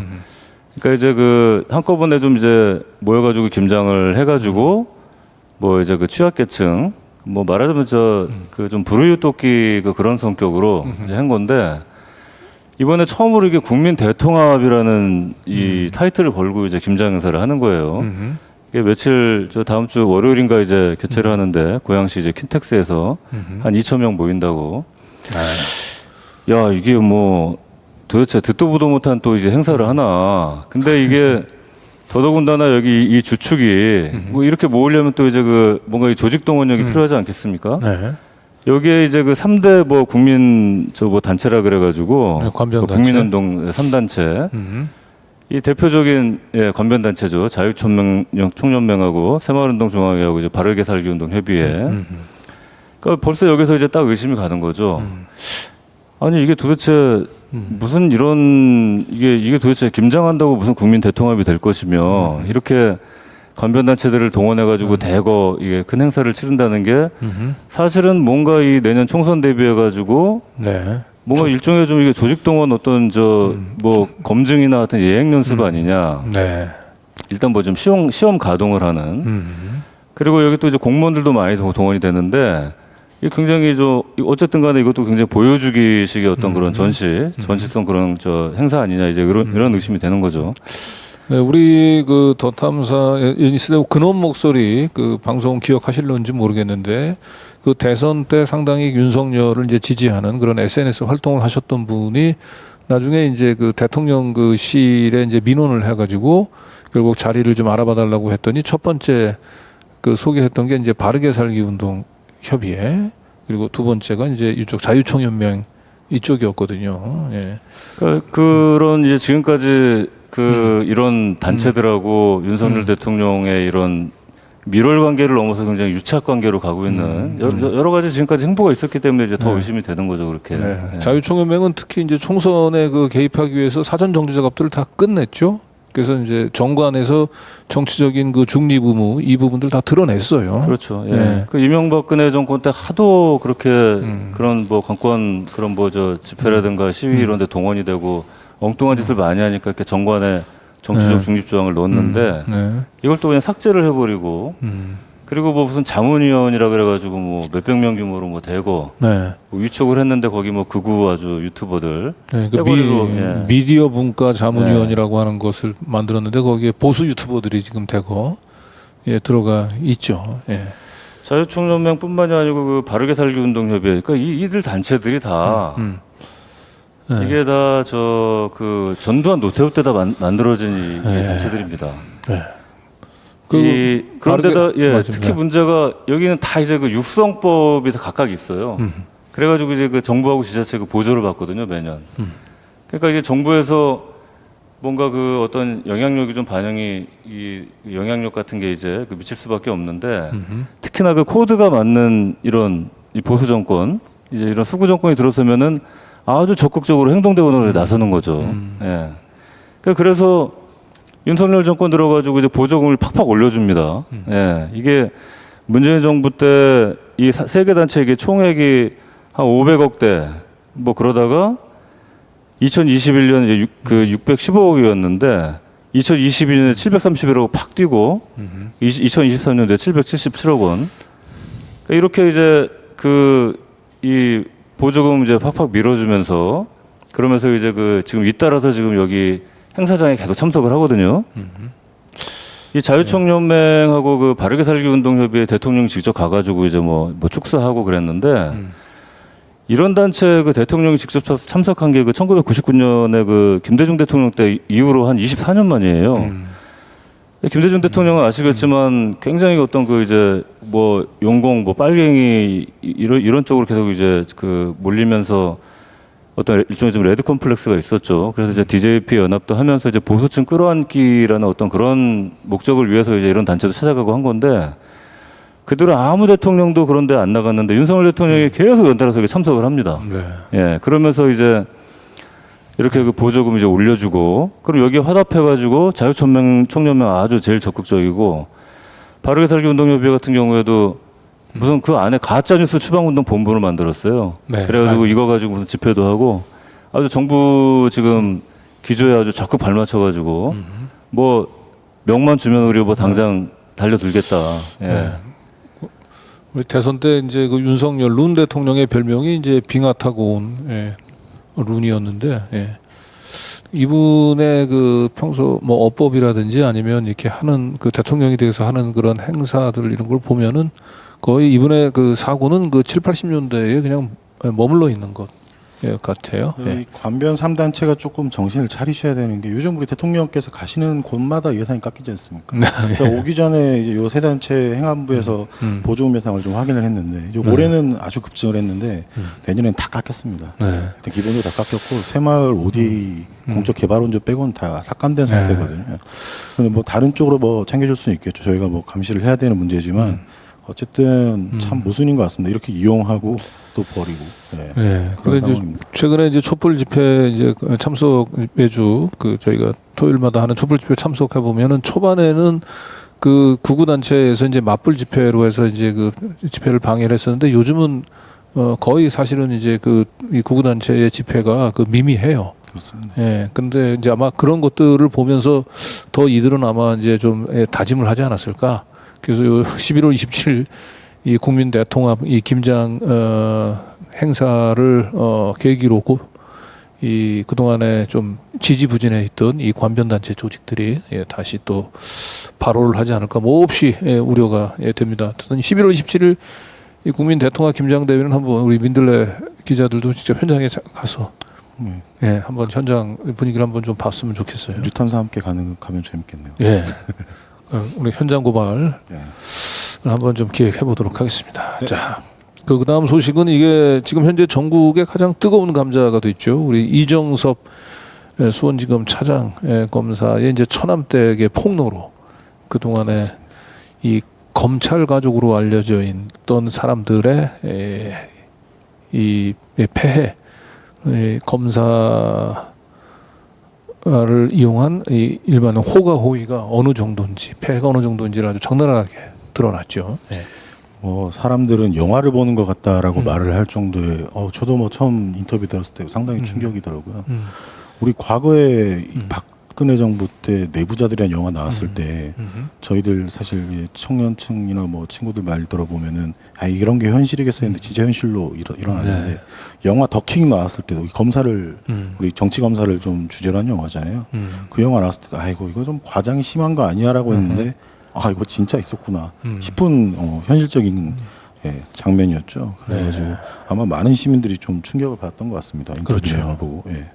그러니까 이 우리 저 대통령의 멘토로 알려져 있는 그 심평 전 교수, 판사 출신의 이제 심평 전 경북대 교수분이 이제 사실은 이 대선 때 저쪽 룬으로 이렇게 전향하기 전까지만 해도 저하고 개인적으로 좀 가까웠던 분입니다, 이분이. 근데 내가 이제 그 검찰 개혁 시리즈를 하면서 이제 그분한테 자문을 구했을 때 이분이 저한테 했던 표현이 검찰 가족이라고 한 표현을 썼거든요. 근데 나는 검찰 가족하면 뭐 검사들이라든지 검찰청에 일하는 뭐 일반 수사관이나 이런 줄 알았는데 이분은 검찰 가족이라고 얘기하면 검사들과 친인척까지 포함을 해서 검찰 가족이라고 얘기하고 이 검찰 가족에 대해서는 검사들이야말로 한없는 특권들 를 부여하고 있다라고 이제 얘기를 했는데 이정석 검사의 이 가족들이 어떻게 보면 그 심평 교수가 얘기했던 검찰 가족에 딱 들어맞는 그런 일화가 아닌가 싶어요. 하나하나 좀 볼까요? 이번에 그 천암댁에 폭로했었던 이정석 검사 가족들의 비행을 뭐 여러 가지 이야기가 있지만 이게 올해 2월 6일, 뭐 7일로 넘어가는 그날 밤에 있던 일이라고 합니다. 그날 이제 강미정 씨가 딸과 함께 이제 집에 들어갈 수 없어가지고 남편 그 처남 조모 씨죠. 예, 그분 그러니까 이정석 검사의 처남이자 이제 본인의 남편 조모 씨가 마약을 하는 것 같아가지고 위협을 느껴서 신고를 해서 경찰들이 와가지고 심각하게 보고 본인의 이야기도 듣고 그 동안에 뭐 영상 자료 이런 걸 다 봤다고 해요. 근데 그 와중에 장인어른 그러니까 이정석 검사의 장인어른 이제 처남의 아버지죠. 그분께서 전화를 해가지고 너 누구냐 어디서 왔냐 이 말을 한 뒤에 갑자기 아마 수서 경찰서로 추정이 됩니다. 거기 경찰서에서 형사들에게 전화를 했더니 형사 한 분이 전화를 끊으면서요. 우리 들어오래. 그만하고 들어오라는 거죠. 그래가지고 이제 들어가면서 한다는 말이 본인이 검사를 거부하면 강제할 수 없기 때문에 철수해야 된다. 그러니까 형사소송법상 본인이 동의를 하지 않았기 때문에 머리카락도 신체 일부기 때문에 압수를 할 수 없다 하고 그냥 간 거예요. 현직 경찰들한테 다 물어봐도 거의 현행범이지 않습니까? 그렇죠. 이런 경우에 최소한 뭐 머리카락까지는 안 되더라도 증거물들 임의로 제출한 것들이 있다고 해요. 그때 카트리지나 이런 걸 좀 검사를 했었어야 되는데 넘어가는 상황이다. 이번에 뭐 몰랐습니다. 이태원 그 참사의 그 심지어 이제 그 희생자들을 뭐 이 마약을 채취하겠다고 강제로 유족들 반대에도 불구하고 부검을 했던 거와 비교하면은 거의 직접 가장 가까이 있는 가족의 이제 신고를 받고 경찰이 출동했던 거 아닙니까? 그렇죠. 그런데 이제 본인이 스스로 처음서부터 이제 이런 판단을 해서 철수했다고 하면 모르겠는데 이정석 검사의 장인으로 하고 통화를 하고 난 뒤에 돌연 태도를 바꿔가지고 그렇죠. 본인이 동의하지 않으면 강제로 시료를 채취할 수가 없다라고 하면서 철수했다는 거죠. 그리고 뭐 한국 유서에도 그 시각에 그 처남이죠. 처남 조모 씨가 자기 한국 유서에 그런 말을 썼다고 해요. 이제 마침 그 시간에 가족한테 전화가 와가지고 내가 조언을 얻었다. 여기에 대해서 이제 인터뷰하신 강미정 씨는 우리 가족 중에 법조인은 그분 한 분뿐이다. 그분 이정석 차장검사 한 분뿐이다. 아마 그분이 뭐 조언을 해줬을지 않을까. 그러니까 이 이정석 검사의 사례는 다 보면 왜 최은순 씨가 그렇게 그 검사 사이 급급했는지. 자, 그럼 좀 드러나죠. 두 번째 한번 사례를 보도록 하겠습니다. 이게 이제 그 이후의 일이죠. 이제 그날 철수를 하고 다음 날에 이제 강 씨가 바로 또 갔다고 해요. 경찰서 수사서에 가서 남편을 고발을 한 거죠. 그런 과정에서 마약, 머리카락, 뭐 대마 카트리지 이런 게 이제 조사가 안 되다 보니까 그러면 내 휴대전화에 있는 거라도 가져가라. 그래가지고 그 중에 이제 압수물 중에 리스트 중에 하나가 SD 카드였는데 포렌식하라고 보냈는데 가서 서울청 가서 봤더니 없더라. 그런데 담당 수사관은 당황하지 않고 카카오톡만 하고 당황한 건 본인과 당시 포렌식 담당 수사관 둘뿐이었다. 그러니까 수사관의 행동을 봤을 때 없어진 건 이미 알고 있지 않았냐라고 이제 강 씨는 좀 의심을 하시는 것 같아요. 그리고 뭐 이전에 이미 여러 차례 이야기를 했는데 수사관이 6번이 바뀌었다고 하잖아요. 그 부분도 상당히 좀 수상하고요. 네. 이런 것들을 종합했을 때 계속 그런 이야기가 나오는 거죠. 이제 이정섭 차장검사의 그 배우가 있어서 봐주기나 수사 무마를 한 거 아니냐. 예. 예. 네, 우리가 지금 이 압수수색을 뭐 저뿐만 아니고 우리 김호경 에디터도 많이 받아봐서 알겠습니다만은 이 휴대폰 압수를 해가지고 이제 그 이미징 뜬 다음에 반드시 그 밀봉을 하잖아요. 그렇죠. 기본이죠.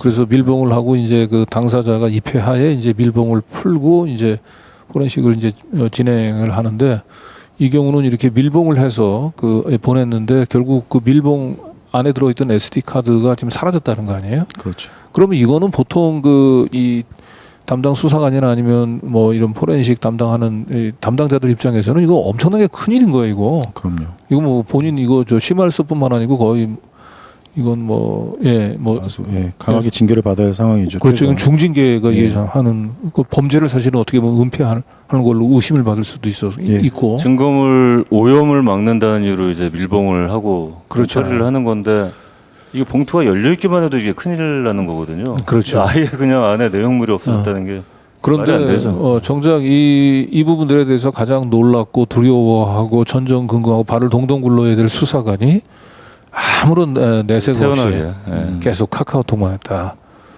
뭐 이 수사관은 내막을 아는 거죠. 왜 그렇다고 증거물들이 어떻게 실종되는지 내막을 알고 그 부분들에서 나는 전혀 이 책임질 필요가 없다. 그렇죠. 나는 두려워할 이유가 없다. 이제 이런 거죠. 예. 좋습니다. 예, 다음 거 한번 보겠습니다.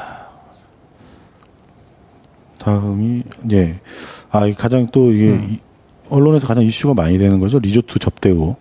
그동안은 이거에 대해서 이 검사가 부정을 해왔는데 강 씨가 당시에 와이프 그 이정석 검사의 와이프분이 그분 대기업 이름 그 어떤 아저씨라는 그분의 이름을 대고 그냥 자연스럽게 들어갔고 본인 입장에서는 어쨌든 이정석 검사나 남편 조모 씨가 결제한 걸 본 적이 없다라고 밝혔고 이런 자리가 한두 번은 아니었다.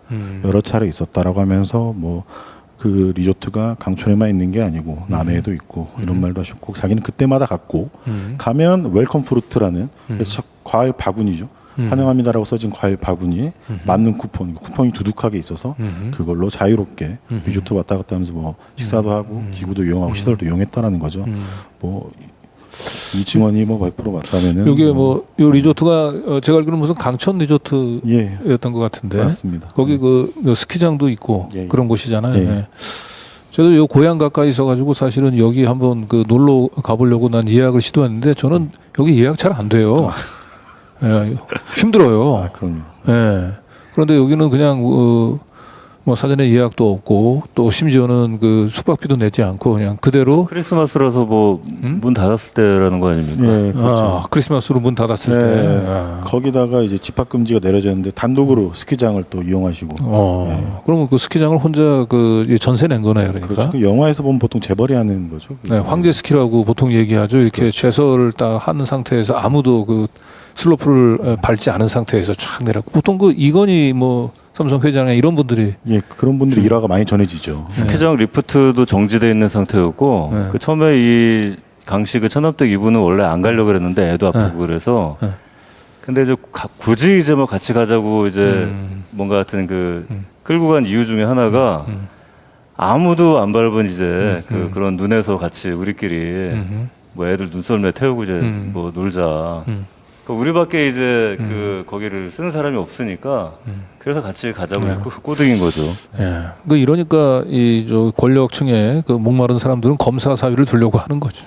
검사 사위 한 명 두면 압수수색 나온 수사관도 돌려보내고 심지어는 이렇게 압수해간 압수물도 증거를 없애버릴 수가 있고. 그러니까요. 예. 그리고 뭐 전국에 있는 이런 고급 휴양지 굳이 그 예약하느라고 불편할 겪을 이유가 없어요. 예. 이름만 대면 그냥 다 프리패스예요. 예. 뭐 골프장도 뭐 원하는 시간에 부킹할 수 있고요. 우리 집 들어오시는 가사 도우미의 전과 이력도 볼 수 있고. 그렇죠. 놀라운 것 같습니다. 네. 자, 근데 문제는 이런 엽기적인 검사 그 가족들의 그 행태들을 참 용기 내서 이정석 검사의 처남이 고발을 했죠. 그런데 이 고발 내용이 이재명 그 대표의 그 저 부인 버카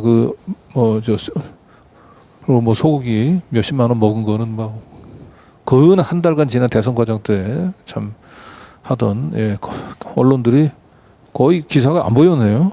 예. 야, 저 뭐 오마이뉴스나 굿모닝 충청, YTN 이 정도. 예. 사실 이 정도 뉴스면은 저희가 통상적으로 이제 다 기성 언론에서 근무해봤지 않습니까? 네. 점심 먹기 전에 그냥 도배가 돼야 될 만한 내용이거든요. 그렇죠. 아주 충격적인 내용이었는데 저희가 이제 뭐 민들레 속보 배치는 아니다 보니까 오전에 인터뷰 정리하고 어느 매체가 썼나 하고 봤는데 제가 봤을 때만 해도 YTN 하나였습니다. 오전에. 예. 이거 진짜 이상하다. 그렇게 해서 이제 여러 기자들한테 또 물어봤는데요. 왜 안 썼는지를. 어쨌든 그날 쓴 게 YTN 하나. 그다음 경향하고 한겨레도 안 썼습니다. 한겨레는 경향은 안 썼고요. 한겨레는 썼고. 쓰긴 썼는데 네. 이정섭 검사 천암댁의 인터뷰인지 알 수 없는 제목으로 올렸었고요. 네. YTN 다음에 오마이뉴스, 그 굿모닝 충청이 이제 또 네. 한 4곡 정도로 아주 크게 다뤘었고 네, 네. 민들레야 뭐 당연히 썼고요. 네. 저녁쯤 돼서 조세일보 이 정도 좀 나왔던 것 같습니다. 네. 예. 그럼 침묵의 카르텔이 작동이 된 거죠. 자, 이 부분들에 대해서 법조 출입 기자의 한 분은 뭐라고 얘기를 하는지. 예. 예. 우리 김성기 기자가 직접 한번 네. 인터뷰를 한 모양입니다. 네. 뭐 법조 출입을 하고 있는 혹시 또 출입 경력이 있는 이제 신문 방송, 네. 통신, 뉴스통신들 이제 기자들 좀 여러 명 좀 이야기를 들어봤는데 네. 이제 뭐 아주 기본적인 이야기죠. 뭐 시민들도 아시겠지만 이 검언의 유착인 거죠.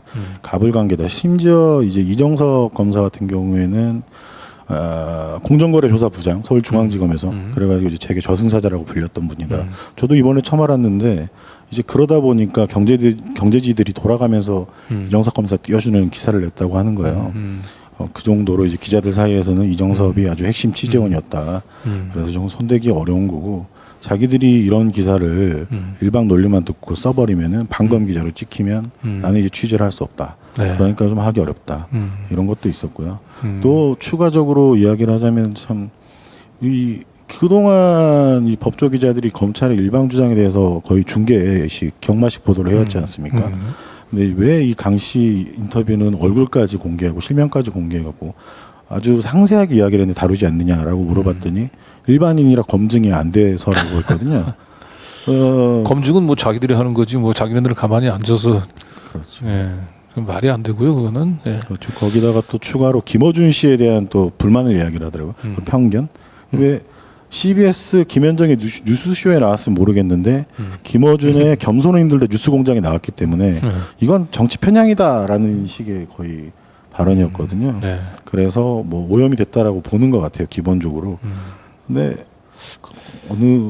그게 과연 좀 합당한 이야기인 건지 좀 의문이 검증이 나요. 안 돼서 못 썼다는 거는 진짜 좀 코미디 같은 얘기네요. 코미디 같은 얘기고. 지금까지 무슨 조국 사태라든가 뭐 윤미향, 정의연, 이재명 뭐 조폭 돈 따봐 이런 건 뭐 검증이 돼서 썼습니까? 그렇죠. 받아쓰기로 그냥 뭐 무조건 그냥 줄창 그냥 근데 쏟아내는 저는 건데. 이제 여기 중에서 제일 반검 기자로 낙인 찍히면 검찰 내부 취재는 이제 물 건너간다. 이 대목이 사실은 이제 제일 저는 좀 주목이 되는데 우리 이제 김호경 에디터도 이제 저하고 같이 그 국민일보에 있을 때 우리 서울중앙지검 그 당시 그냥 서울중앙 그 기자실 출입을 했는데 그때만 해도 뭐 이 법조 출입 기자가 그 뭐 서울중앙지검 같은 경우는 한 20여 명 정도 남지 그것밖에 안 됐잖아요. 검사들은 그 당시 한 150명에서 200명 정도 됐기 때문에 그래서 그때는 그래도 이제 언론사 기자 한 명 한 명의 그 힘이 사실은 웬만한 검사들 이상 그러죠. 그래서 우리가 검찰 권력을 그래도 견제하는 그걸 또 당연하게 생각을 했었는데 최근에 제가 2019년도인가요? 한번 그 기자협회장 출마해가지고 인사를 하러 서울중앙지검에 들렸더니 무슨 도서관에 그 공무원 시험 준비하듯이 그냥 좌석에 배치됐는데 기자들이 빼곡해요. 한 어림잡아도 한 150명, 200명. 뭐 기자실도 뭐 1기자실 뭐 이렇게 있고 그러다 보니까 그 많은 기자들 입장에서는 결국 검사들한테 간택이 돼야 되잖아요. 그죠? 예, 검사들한테 간택이 되려면 결국 검사들이 원하는 기사를 써줘야 되는 거고. 그러니까 제가 있을 때도 경향신문에 있는 기자들이 괜찮은 기자들이 법조만 건너가면 전부 다 기자들이 이상해져요. 강선배하고 제가 나갈 때 그 뭐 라떼는 무슨 저 옛날 네. 아니 근데 이게 기본적으로 너무 이상해졌어요. 너무 이상해졌어요. 그러니까 우리 때는 기본적으로 검찰 출입 기자들이 굉장히 경쟁이 아주 치열했기 때문에 그럼요. 어디 그러니까 그 서로 간에 굉장히 견제를 하면 했지. 그리고 그 검찰 조지는 기사도 뭐 저 속된 말로 그 검찰 조지나 비판하는 그렇죠. 기사도 아주 심심치 않게 썼거든요. 그렇죠. 좀 뭐 과하다 싶을 정도로 막 쓰고 그랬었는데 그 유명한 기사였잖아요. 네. 왜 12.12.5.18 관련해서 처음에는 성공한 쿠데타는 처벌할 수 없다고 결론을 냈다가 바로 그 당시에 이제 YS가 이제 불호령을 내리니까 이제 바로 그 결정을 뒤집고 수사를 해버렸잖아요. 근데 그걸 가지고 그때 그 한겨레에 있던 우리 저 김인현 기자 그 이제 기자 칼럼으로 쓰면서 첫 번째 줄이 그거였잖아요. 우리는 개다.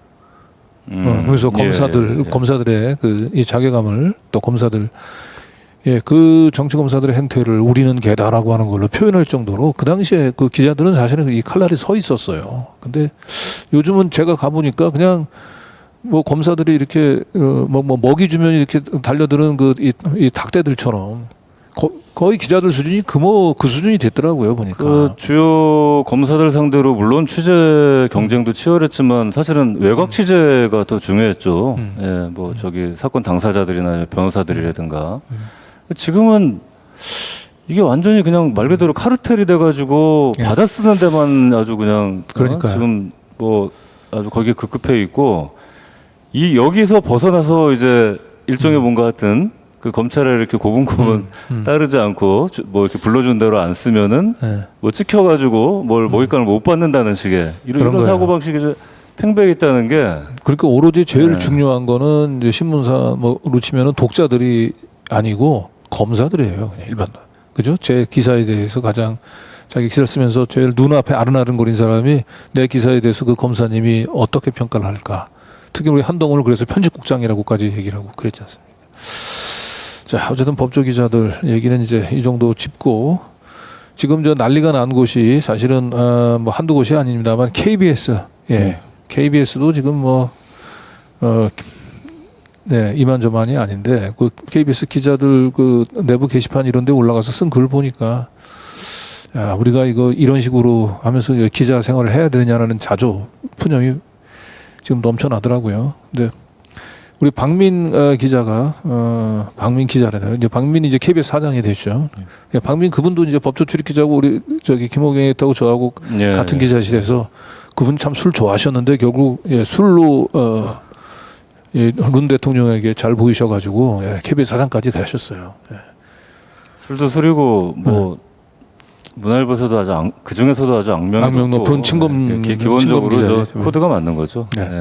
자 어쨌든 이 박민 이분이 KBS 사장 되고 난 뒤에 대표적인 KBS의 그 불공정 보도를 언급을 했는데 그 중에 하나가 이 오세훈 생태탕 보도였어요. 예?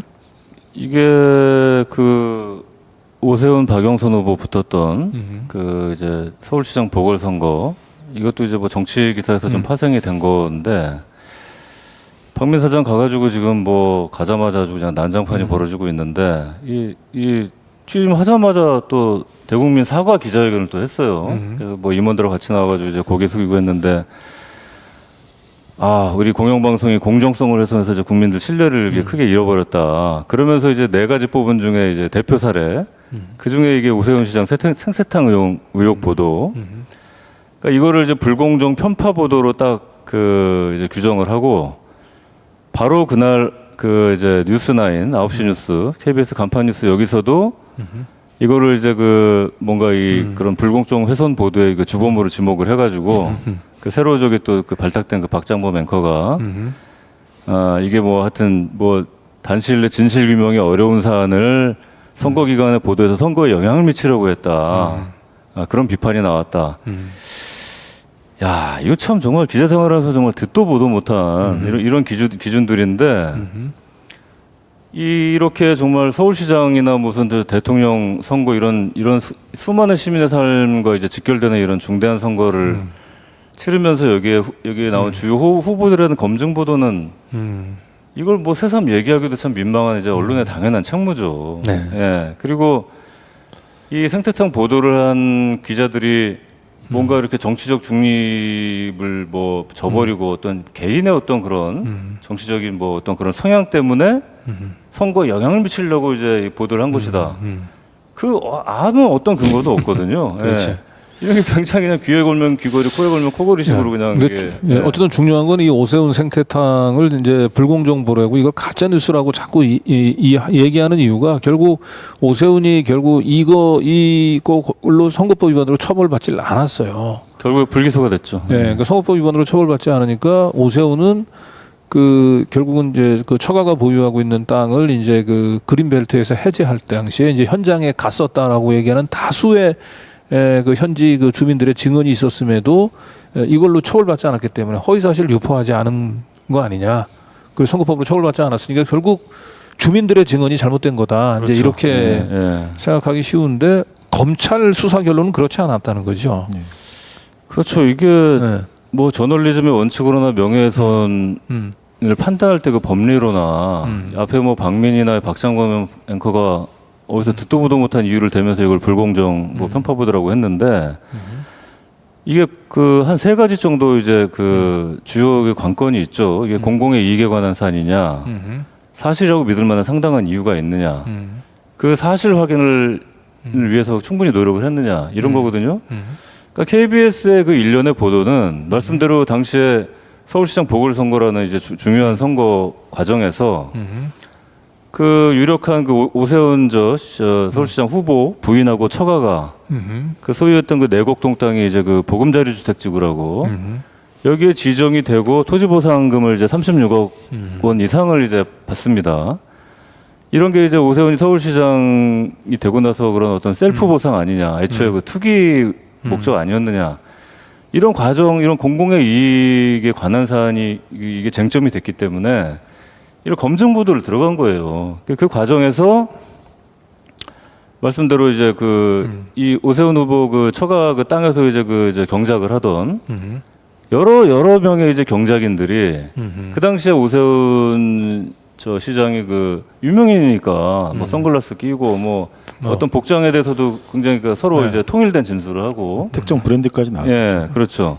이게 그 다음에 또 결정적으로 그 당시에 그 측량 팀장이 내가 측량 팀장 이런 사람은 이거 괜히 말이야 이거 얘기했다가 자기가 불이익을 받고 할 수도 있는데 자기가 그 당시에 실제로 그 자리에 그 장인이라는 사람하고 오세훈 후보가 와가지고 그때 뭐 이게 도면 놓고 뭐 2차 여차 뭐 이렇게 해서 설명도 했고 그래서 이제 뭐 선글라스를 벗길래 이게 오세훈이구나 그러니까 알아봤고 이런 얘기를 다 증언을 했어요. 그리고 나서 다음에 이제 뭐 그 측량 끝나고 나서 이제 밥 먹으러 이제 그 식당에 갔다는 거 아닙니까? 거기서 이제 그 생태탕을 시켜서 먹었다는 건데 거기 그 그 주인하고 그 아들하고 다 이렇게 최소한 5명 그 이상의 이제 증인들이 있는 겁니다. 예. 근데 이거를 다짜고짜 그냥 가짜 뉴스 취급을 한 거예요. 근데 실제로 이거를 이제 검찰이 이제 수사에 나섰단 말이에요. 이게 이제 고발 들어가고 이제 하는 바람에 검찰이 20명이나 이제 그 주변인들 다 이제 사사시 이제 그 조사를 했는데 결론은 뭐냐?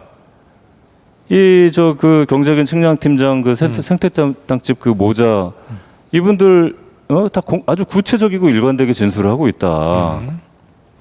그래서 이분들 진술에 의하면은 그 피의자 그 오세훈 후보가 측량 현장에 갔을 가능성이 높다.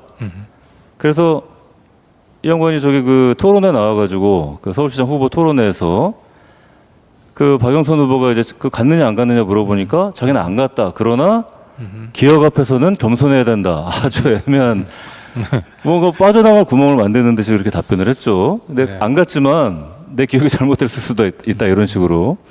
그래서 이거를 이제 그 허위사실 공표 이걸로 이제 고발이 된 건데. 그래서 그 토론회 때 오세훈 이때는 이제 시장에 당선된 뒤에요. 이 검찰 그 수사 결과가 나온 거는 그 측량 현장에 안 갔다는 거는 이제 사실에 부합하지 않을 가능성이 높다. 근데 만약에 오세훈 시장이 그 자리에 안 간 게 확실했으면은 검찰에서도 이렇게 발표 안 했을 거예요. 그렇죠. 그 자리에 안 갔다.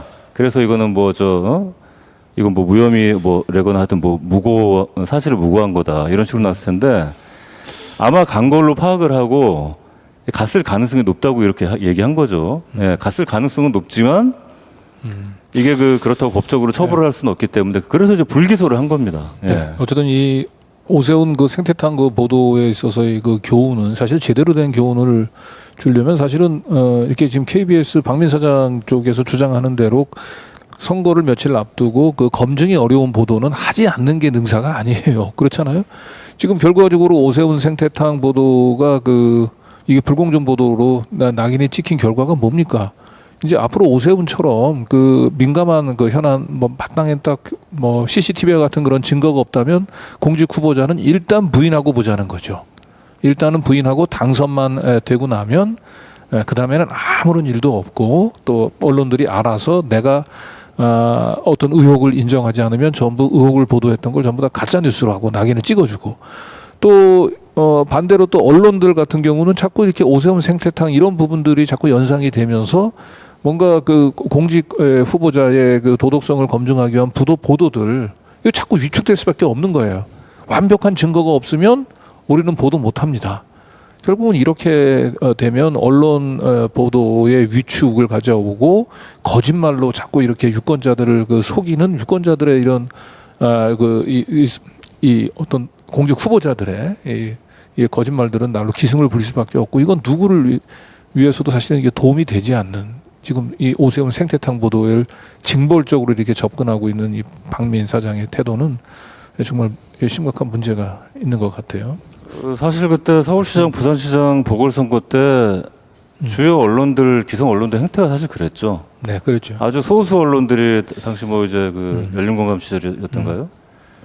여러 가지 굉장히 직접적인 증거라든가 증언이라든가 정황을 가지고 이제 소수 언론들이 보도를 하는데 그 중에 하나가 또 이제 생태탕이었고 이거를 계속 이제 그 당시에도 이미 다 이거 증언들을 다 배척을 하고 가짜뉴스로 사실 몰아갔었죠. 네, 지금 와가지고 이제 아주 세기를 박은 이제 시기죠. 그렇죠. 그러니까 이제 자기들한테 불리한 우리 쪽 후보에 대해서는 이제 검증보도 하지 말라는 얘기죠, 사실.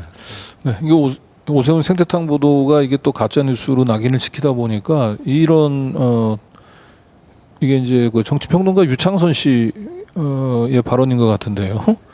그러니까 이 오세훈 생태탕이 굉장히 무슨 조롱거리가 돼가지고 네. 그 뒤에도 이제 생태탕 시즌 2 해가지고 검색해 보면 무수하게 나옵니다. 예.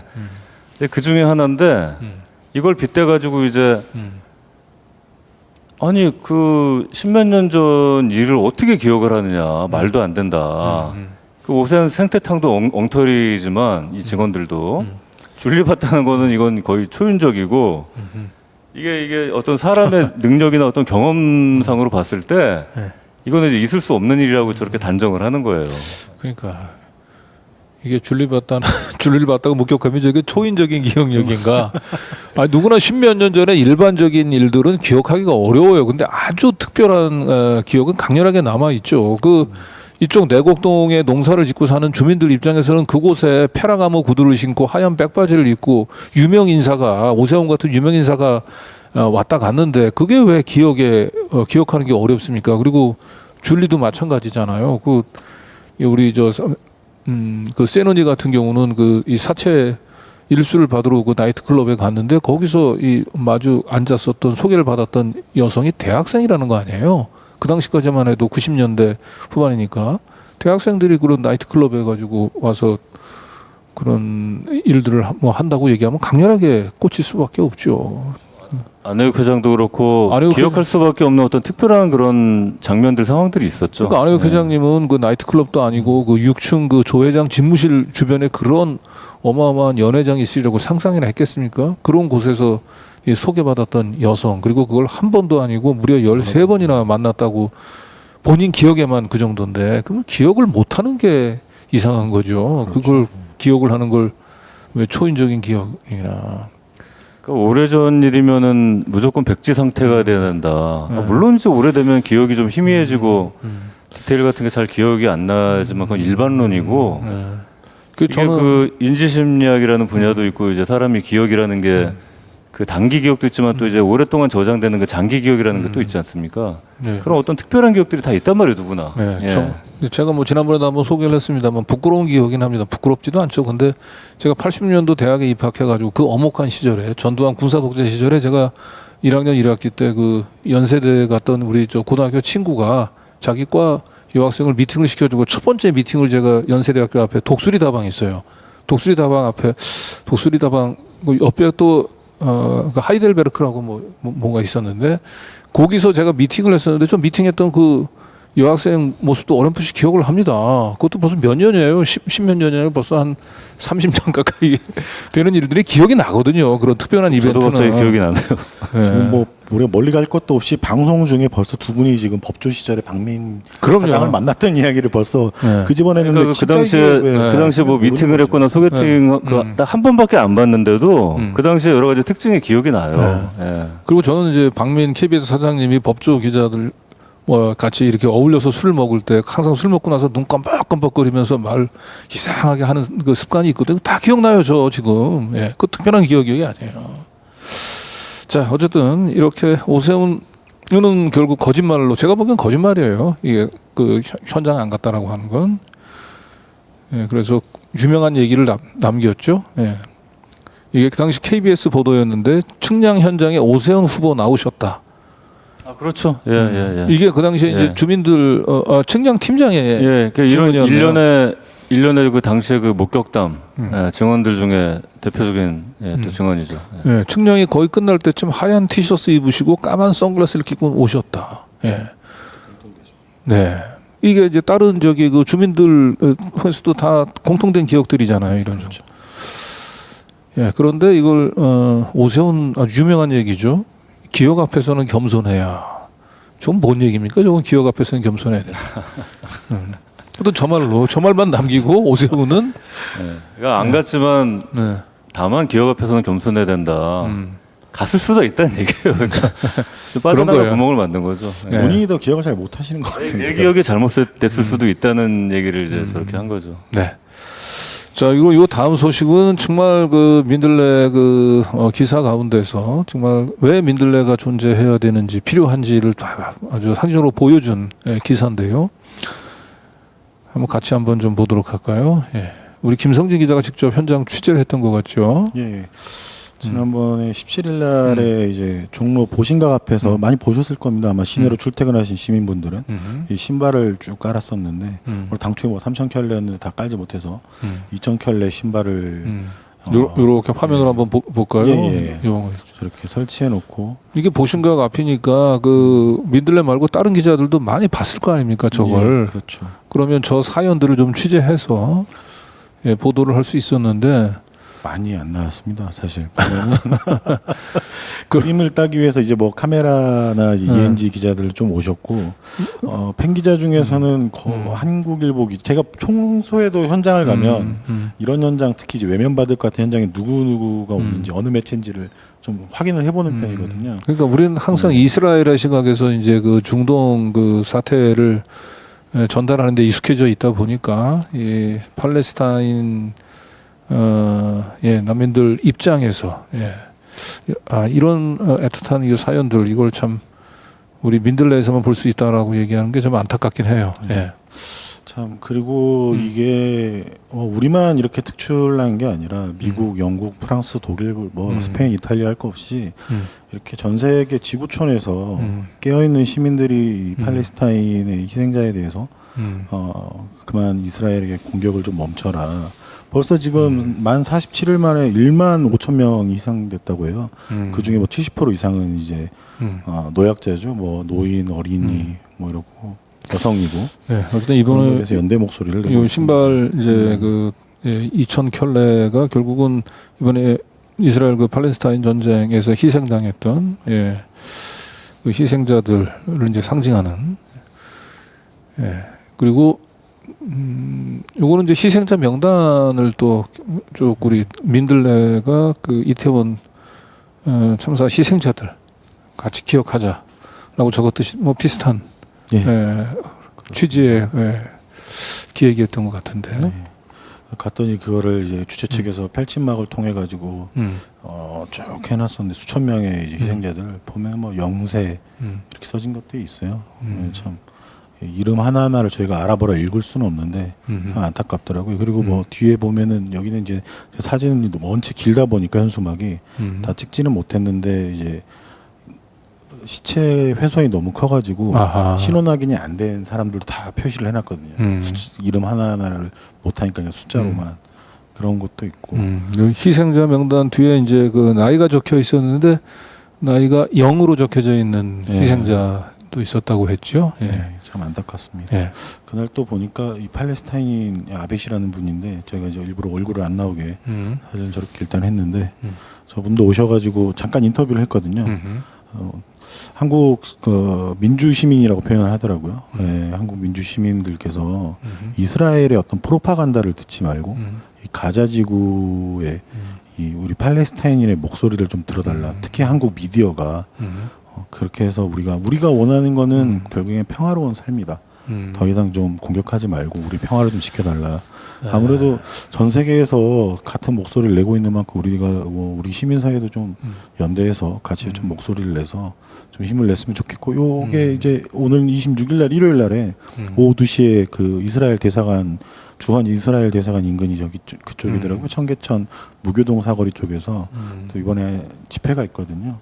그때도 아마 또 많은 시민분들이 오셔서 또 제한 팔레스타인인 분들도 오셔서 네, 목소리를 낼 것 같습니다. 예, 그 지난주에 우리 저 고강원 고문이시죠, 우리 민들레 나오셔서 했던 얘기, 이 팔레스타인 주민들의 그 이 외로운 이 목소리들의 외면하는 그 한국 기자들한테는 우리가 이제 100여 년 전 그 헤이그 밀사로 이제 파견 가셨던 세 분이 만국 평화회의 앞에서 그 이 조선 민족의 애환들을 전달했는데 그게 다 외면했지 않습니까? 서방 기자들이. 그렇죠. 지금 우리가 똑같은 일들을 지금 팔레스타인의 난민들, 팔레스타인에 있는 난민들에게 똑같은 그런 비정함을 지금 보이고 있는 건 아닌가, 한번 스스로를 기자들이 한번 되돌아봤으면 좋겠습니다. 자, 이게 마지막 소식인 것 같아요. 준비해온. 이제 요즘 뭐 제3신당 얘기가 많이 나오는데 제3지대 신당 논의가 떴네요. 여기에 지금 정의당이 함께 했다는 거죠. 예. 그 사실 민들레가 그렇게 정의당 기사를 자주 쓰지는 않는데 뭐 그렇게 중요한 당도 아니고 별로 존재감도 없고 근데 저기 왜 저러나 그럴 때만 좀 씁니다. 뭐 예를 들어서 이제 김건희 특검법 계속 꾸물거리고 사실 정의당 때문에 늦어진 거거든요. 그 저 법사위에서 저기 여야 합의로 처리해야 된다고 그 되지도 않는 그 고집을 부려가지고 뭐 그럴 때라든가 저 이재명 뭐 체포동의안 이럴 때 아주 형식논리에 치우쳐가지고 뭐 당론으로 이제 그냥 가결하자 하고. 근데 이번에 그 재보궐선거 이후로 조금 기사를 좀 자주 좀 쓰고 있는데 저 지난번에 이제 강서구청장 저 강서구청장 보궐선거에서 그 패자가 국민의힘뿐만이 아니라 이제 정의당도 이게 거의 사실 포함이 되죠. 그 정의당 후보 그 권수정 후보가 그 득표율이 1.8% 나왔거든요. 예. 이 지난 대선 때 심상정 후보가 한 2.3%인가 나왔었는데 그때도 그 충격적이라 그랬는데 그거보다 이제 더 떨어진 거예요. 완전히 벼랑 끝으로 가는 거죠. 야, 이게 그 뭐 진보 정당의 맏형이라고 하고 벌써 이제 역사도 꽤 오래됐는데 이게 지지율 1~2%에서 지금 이게 헤매고 있는 겁니다. 이게 민심하고 이게 굉장히 동떨어져가지고 그 보궐선거에서 이렇게 아주 말도 안 되게 참패를 하고 나니까 안에서 이제 본격적으로 또 이제 내용이 벌어지고 있는 상황입니다. 예, 이게 그 또 정의당 안에 또 이제 좀 분파들이 또 많습니다. 예, 이게 별 이렇게 되지도 않는 집구석인데 뭐 곳간에서 인심 난다는 말이 있지만 이게 반대로 이제 굉장히 좀 춥고 배고프고 뭐가 이게 상황이 안 되니까 길거리에 나앉게 되는 상황이 되다 보니까 굉장히 여러 가지 목소리들이 분출이 되고 그래서 뭐 이제 그 이정미 대표 물러가라 뭐 비대위 구성해야 된다 그러면서 제3지대 신당론이라는 게 아주 굉장히 부각이 됐죠. 네, 그 사실은 뭐 일찍이 예견이 돼 왔어요. 이 뭔가 이 정의당이 결국은 이 국민의힘에서 떨어져 나온 전당들과 함께 이런 신당을 만든다라고 얘기하는 게 사실은 뭐 좀 웬만큼 정치에 관심 있는 분들한테는 크게 놀랄 일도 아니긴 하지만 그래도 씁쓸함을 지울 수는 없습니다. 그렇죠. 저게 어쨌든 생존이 우선이라고 그래서 뭐 표만 된다면은 누구하고라도 손잡겠다. 그런 걸 뭐 이제 정치권의 생리라고 우리가 생각할 수도 있지만 네.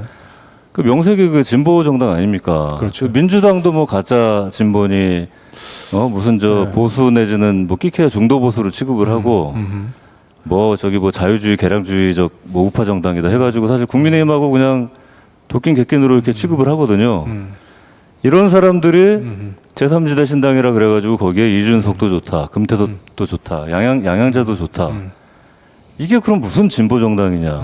예, 그 윤석열 그 캠프에서 선거 운동하고 했던 이준석, 금태섭 그 특히나 이준석은 이제 여성 뭐 장애인 폄하, 뭐 혐오 발언들 아주 뭐 악명 높지 않습니까? 뭐 갈라치기, 성별 갈라치기 하고 금태섭 같은 경우에는 그 본인이 또 검사 출신이고 검찰 개혁에 대해서 아주 뭐 저 대표적으로 또 이렇게 반대하고 양양자 의원 같은 경우에는 또 그 삼성 출신이고 이 대기업 그 재벌 개혁 뭐 재벌 비리 이런 데 대해서 그냥 앞장서서 또 재벌 목소리를 대변하는 사람이란 말이에요. 그러니까 이준석 양양자가 이준석하고 금태섭하고 같이 하는 것은 뭐 이미 뭐 놀랍지는 않아요. 이게 그냥 양양자는 그 출신 지역이 광주다 보니까 민주당의 공천을 받은 거지. 뭐 저분은 뭐 그냥 국민의힘 공천을 받아도 뭐 크게 놀랍지 않은 분인데 저 맨 가운데에 그 지금 서 있는 저게 유호정 의원 같은 애요. 정의당에. 유호정 의원이랑 장영 의원이죠. 네. 그러니까 이 유호정 정의당의 여러 분파 중에 요즘 이제 가장 목소리를 내는 게 저 이제 그 세 번째 권력이라고 좀 이제 소장파들이 주축인데 그때 출범식 할 때 이준석 전 대표도 오고 저기 저 민주당 저 박지원 저 박지원도 비대위원장했던 그 유호정과 이제 유호정, 장영 현역 의원들이 저기 포함이 돼 있는 거예요. 이 사람들이 지금 앞장서 가지고 그 이런 저 이준석, 양양자, 금태섭 같이 이제 하자는 거예요. 예. 그러니까 이제 사실은 양대 정의당은 항상 그 정치 본인들의 이제 그 진로를 그 거대 양당의 독식 구조를 혁파하자 이 얘기를 들고 나왔었는데 사실은 정의당을 믿고 표를 줬던 분은 단순한 거대 양당의 독식 구조를 혁파하는 데 문제가 아니고 그 우리 이 정당이 지나치게 그 이 보수 그 층의 이익을 기득권층의 이익만을 대변하는 부분들에 그래서 조금 소수자의 목소리들 조금 더 소수자의 목소리들의 귀를 기울이는 차원에서 정의당에 힘을 실어준 거잖아요. 근데 여기 지금 사진에 보면은 유호정 의원 쪽 바로 옆쪽에 조성주 저분이 조성주 씨 같은데. 예. 저 정의당 전에 그 당 대표로 출마도 했었고 그 세 번째 권력에 지금 공동 대표로 있습니다. 네. 그래서 이분이 이제 우리 젊은 진보 정치인이라고 상당히 또 주목을 받았었는데 요즘 하는 발언들 보면은 그 이분이 여기 저 기사에 우리 한번 띄워주시겠습니까? 보면 조성주 씨가 사실 어떻게 보면 정의당의 거의 그 전략 기획가로 정의당의 브레인을 담당을 했었던 분이고 청년 정치의 희망으로 얘기가 됐던 사람인데 저렇게 얘기를 해버렸네요. 거칠게 말하자면 민주당 오른쪽으로 들어가야 된다. 완전히 그러니까 이게 진보 정당이라는 게 사실 그 자체가 원래 제3지대 정당이에요. 그 민주당하고 이제 국민의힘 계열 이제 그런 양당 체제에서 이렇게 기득권 우파도 싫지만 이런 수구 정당도 싫지만 민주당 계열 정당도 만족스럽지 못하다. 불만이 많다. 그래서 이제 제3지대로 이제 있는 게 그 진보 정당인데 그렇다면 당연히 이제 민주당보다 더 왼쪽으로 가야 이게 정체성에 맞는 거거든요. 그래서 민주당보다 더 뭐 예를 들어서 윤석열 정권이면 더 치열하게 싸우고 오히려 더 급진적인 어떤 그런 어떤 뭐 방향성이랄까 하여튼 뭐 투쟁성이라 그럴까 이렇게 나가면서 국민들 지지를 획득을 하고 야 민주당보다 그렇죠. 잘한다 시원하다 이렇게 가야 되는데 지금 나오는 논의는 뭐냐면은 민주당 오른쪽으로 가자는 거 이걸 대놓고 얘기하고 있는 겁니다. 네. 제3지대라는 말을 우리가 흔히 좀 되게 쉽게 사용을 하고 있는데 제가 정치부 기자를 할 때 취재원이었던 정치학과 교수가 저한테 호되게 뭐라고 한 적이 있습니다. 이게 제3지대란 말을 당시에 이제 제가 취재할 당시에는 안철수에게 이제 제3지대란 말을 썼는데 그건 제3지대 정치를 하는 사람들에게 모욕이다. 안철수는 보수다. 제3지대에 대해서 기자들이 정확하게 말을 해야 된다. 근데 방금 말씀하신 대로 지금 진보정당이 제3지대, 뭐 제3 권력, 뭐 이런 식으로 해서 나오고 있는데 그들이 지금 하고 있는 이 권력의 행태는 결국 안철수가 말하는 말뿐인 제3지대다. 진짜 제3지대가 아니라고 좀 말씀할 수 있을 것 같습니다. 그런데 21대 그 총선 이후에 정의당은 지속적으로 그 민주당하고의 차별화, 우리는 민주당의 이중대가 아니다. 민주당하고의 차별화를 얘기 짓다 보니까 뭐 주요 고비 때마다 항상 결과적으로 민주당의 이중대가 안 되겠다라고 얘기를 했지만 결과적으로 국민의힘 이중대 역할을 했고 지금 이제 22대 총선은 지금 국민의힘에서 떨어져 나온 잔당들하고 합쳐서 뭔가 새로운 이 제3지대 신당을 예를 들고 나오는데 과연 정의당이 이런 식으로 22대 총선에도 살아남을 수 있을까? 뭐 이런 식으로 만약에 간고 지금의 선거제가 그대로라면 이건 국민의힘의 위성정당 되겠다는 이야기처럼 비춰질 수도 있겠네요. 네. 비극이죠. 결국에는 그래서 안철수당처럼 그렇게 가지 않겠느냐고 이제 전망이 되는 거죠. 네, 오늘 이렇게 해서 저희 이제 민들레하고 뉴탐사가 준비해왔던 소식들을 모두 전달해드렸습니다. 이제 오랜만에 우리 그 정치 또 이 사회 또 현장 일선에서 뛰는 두 기자분들하고 함께 오늘 이 이슈톡을 진행을 하니까 훨씬 더 아마 시청자분들도 굉장히 익숙한 그 우리 정치 또 시사 현안에 대해서 민들레만의 독특한 시각들을 또 접할 수 있지 않았나 그런 생각이 듭니다.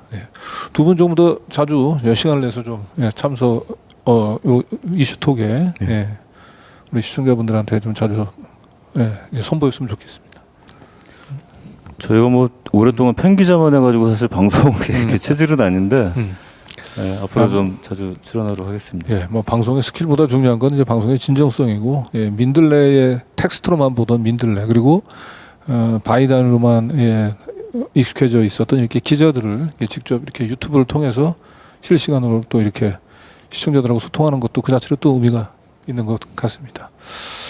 자, 하여튼 장시간 두 분 수고하셨고요. 그리고 우리 민들레가 더 많은 우리 김성진, 더 많은 김호경 기자들을 필요로 합니다. 그래서 다시 한번 민들레에 대한 후원 부탁을 드리면서 오늘 이슈톡 여기서 마무리하도록 하겠습니다. 두 분 수고하셨습니다. 감사합니다. 네, 감사합니다. 고맙습니다.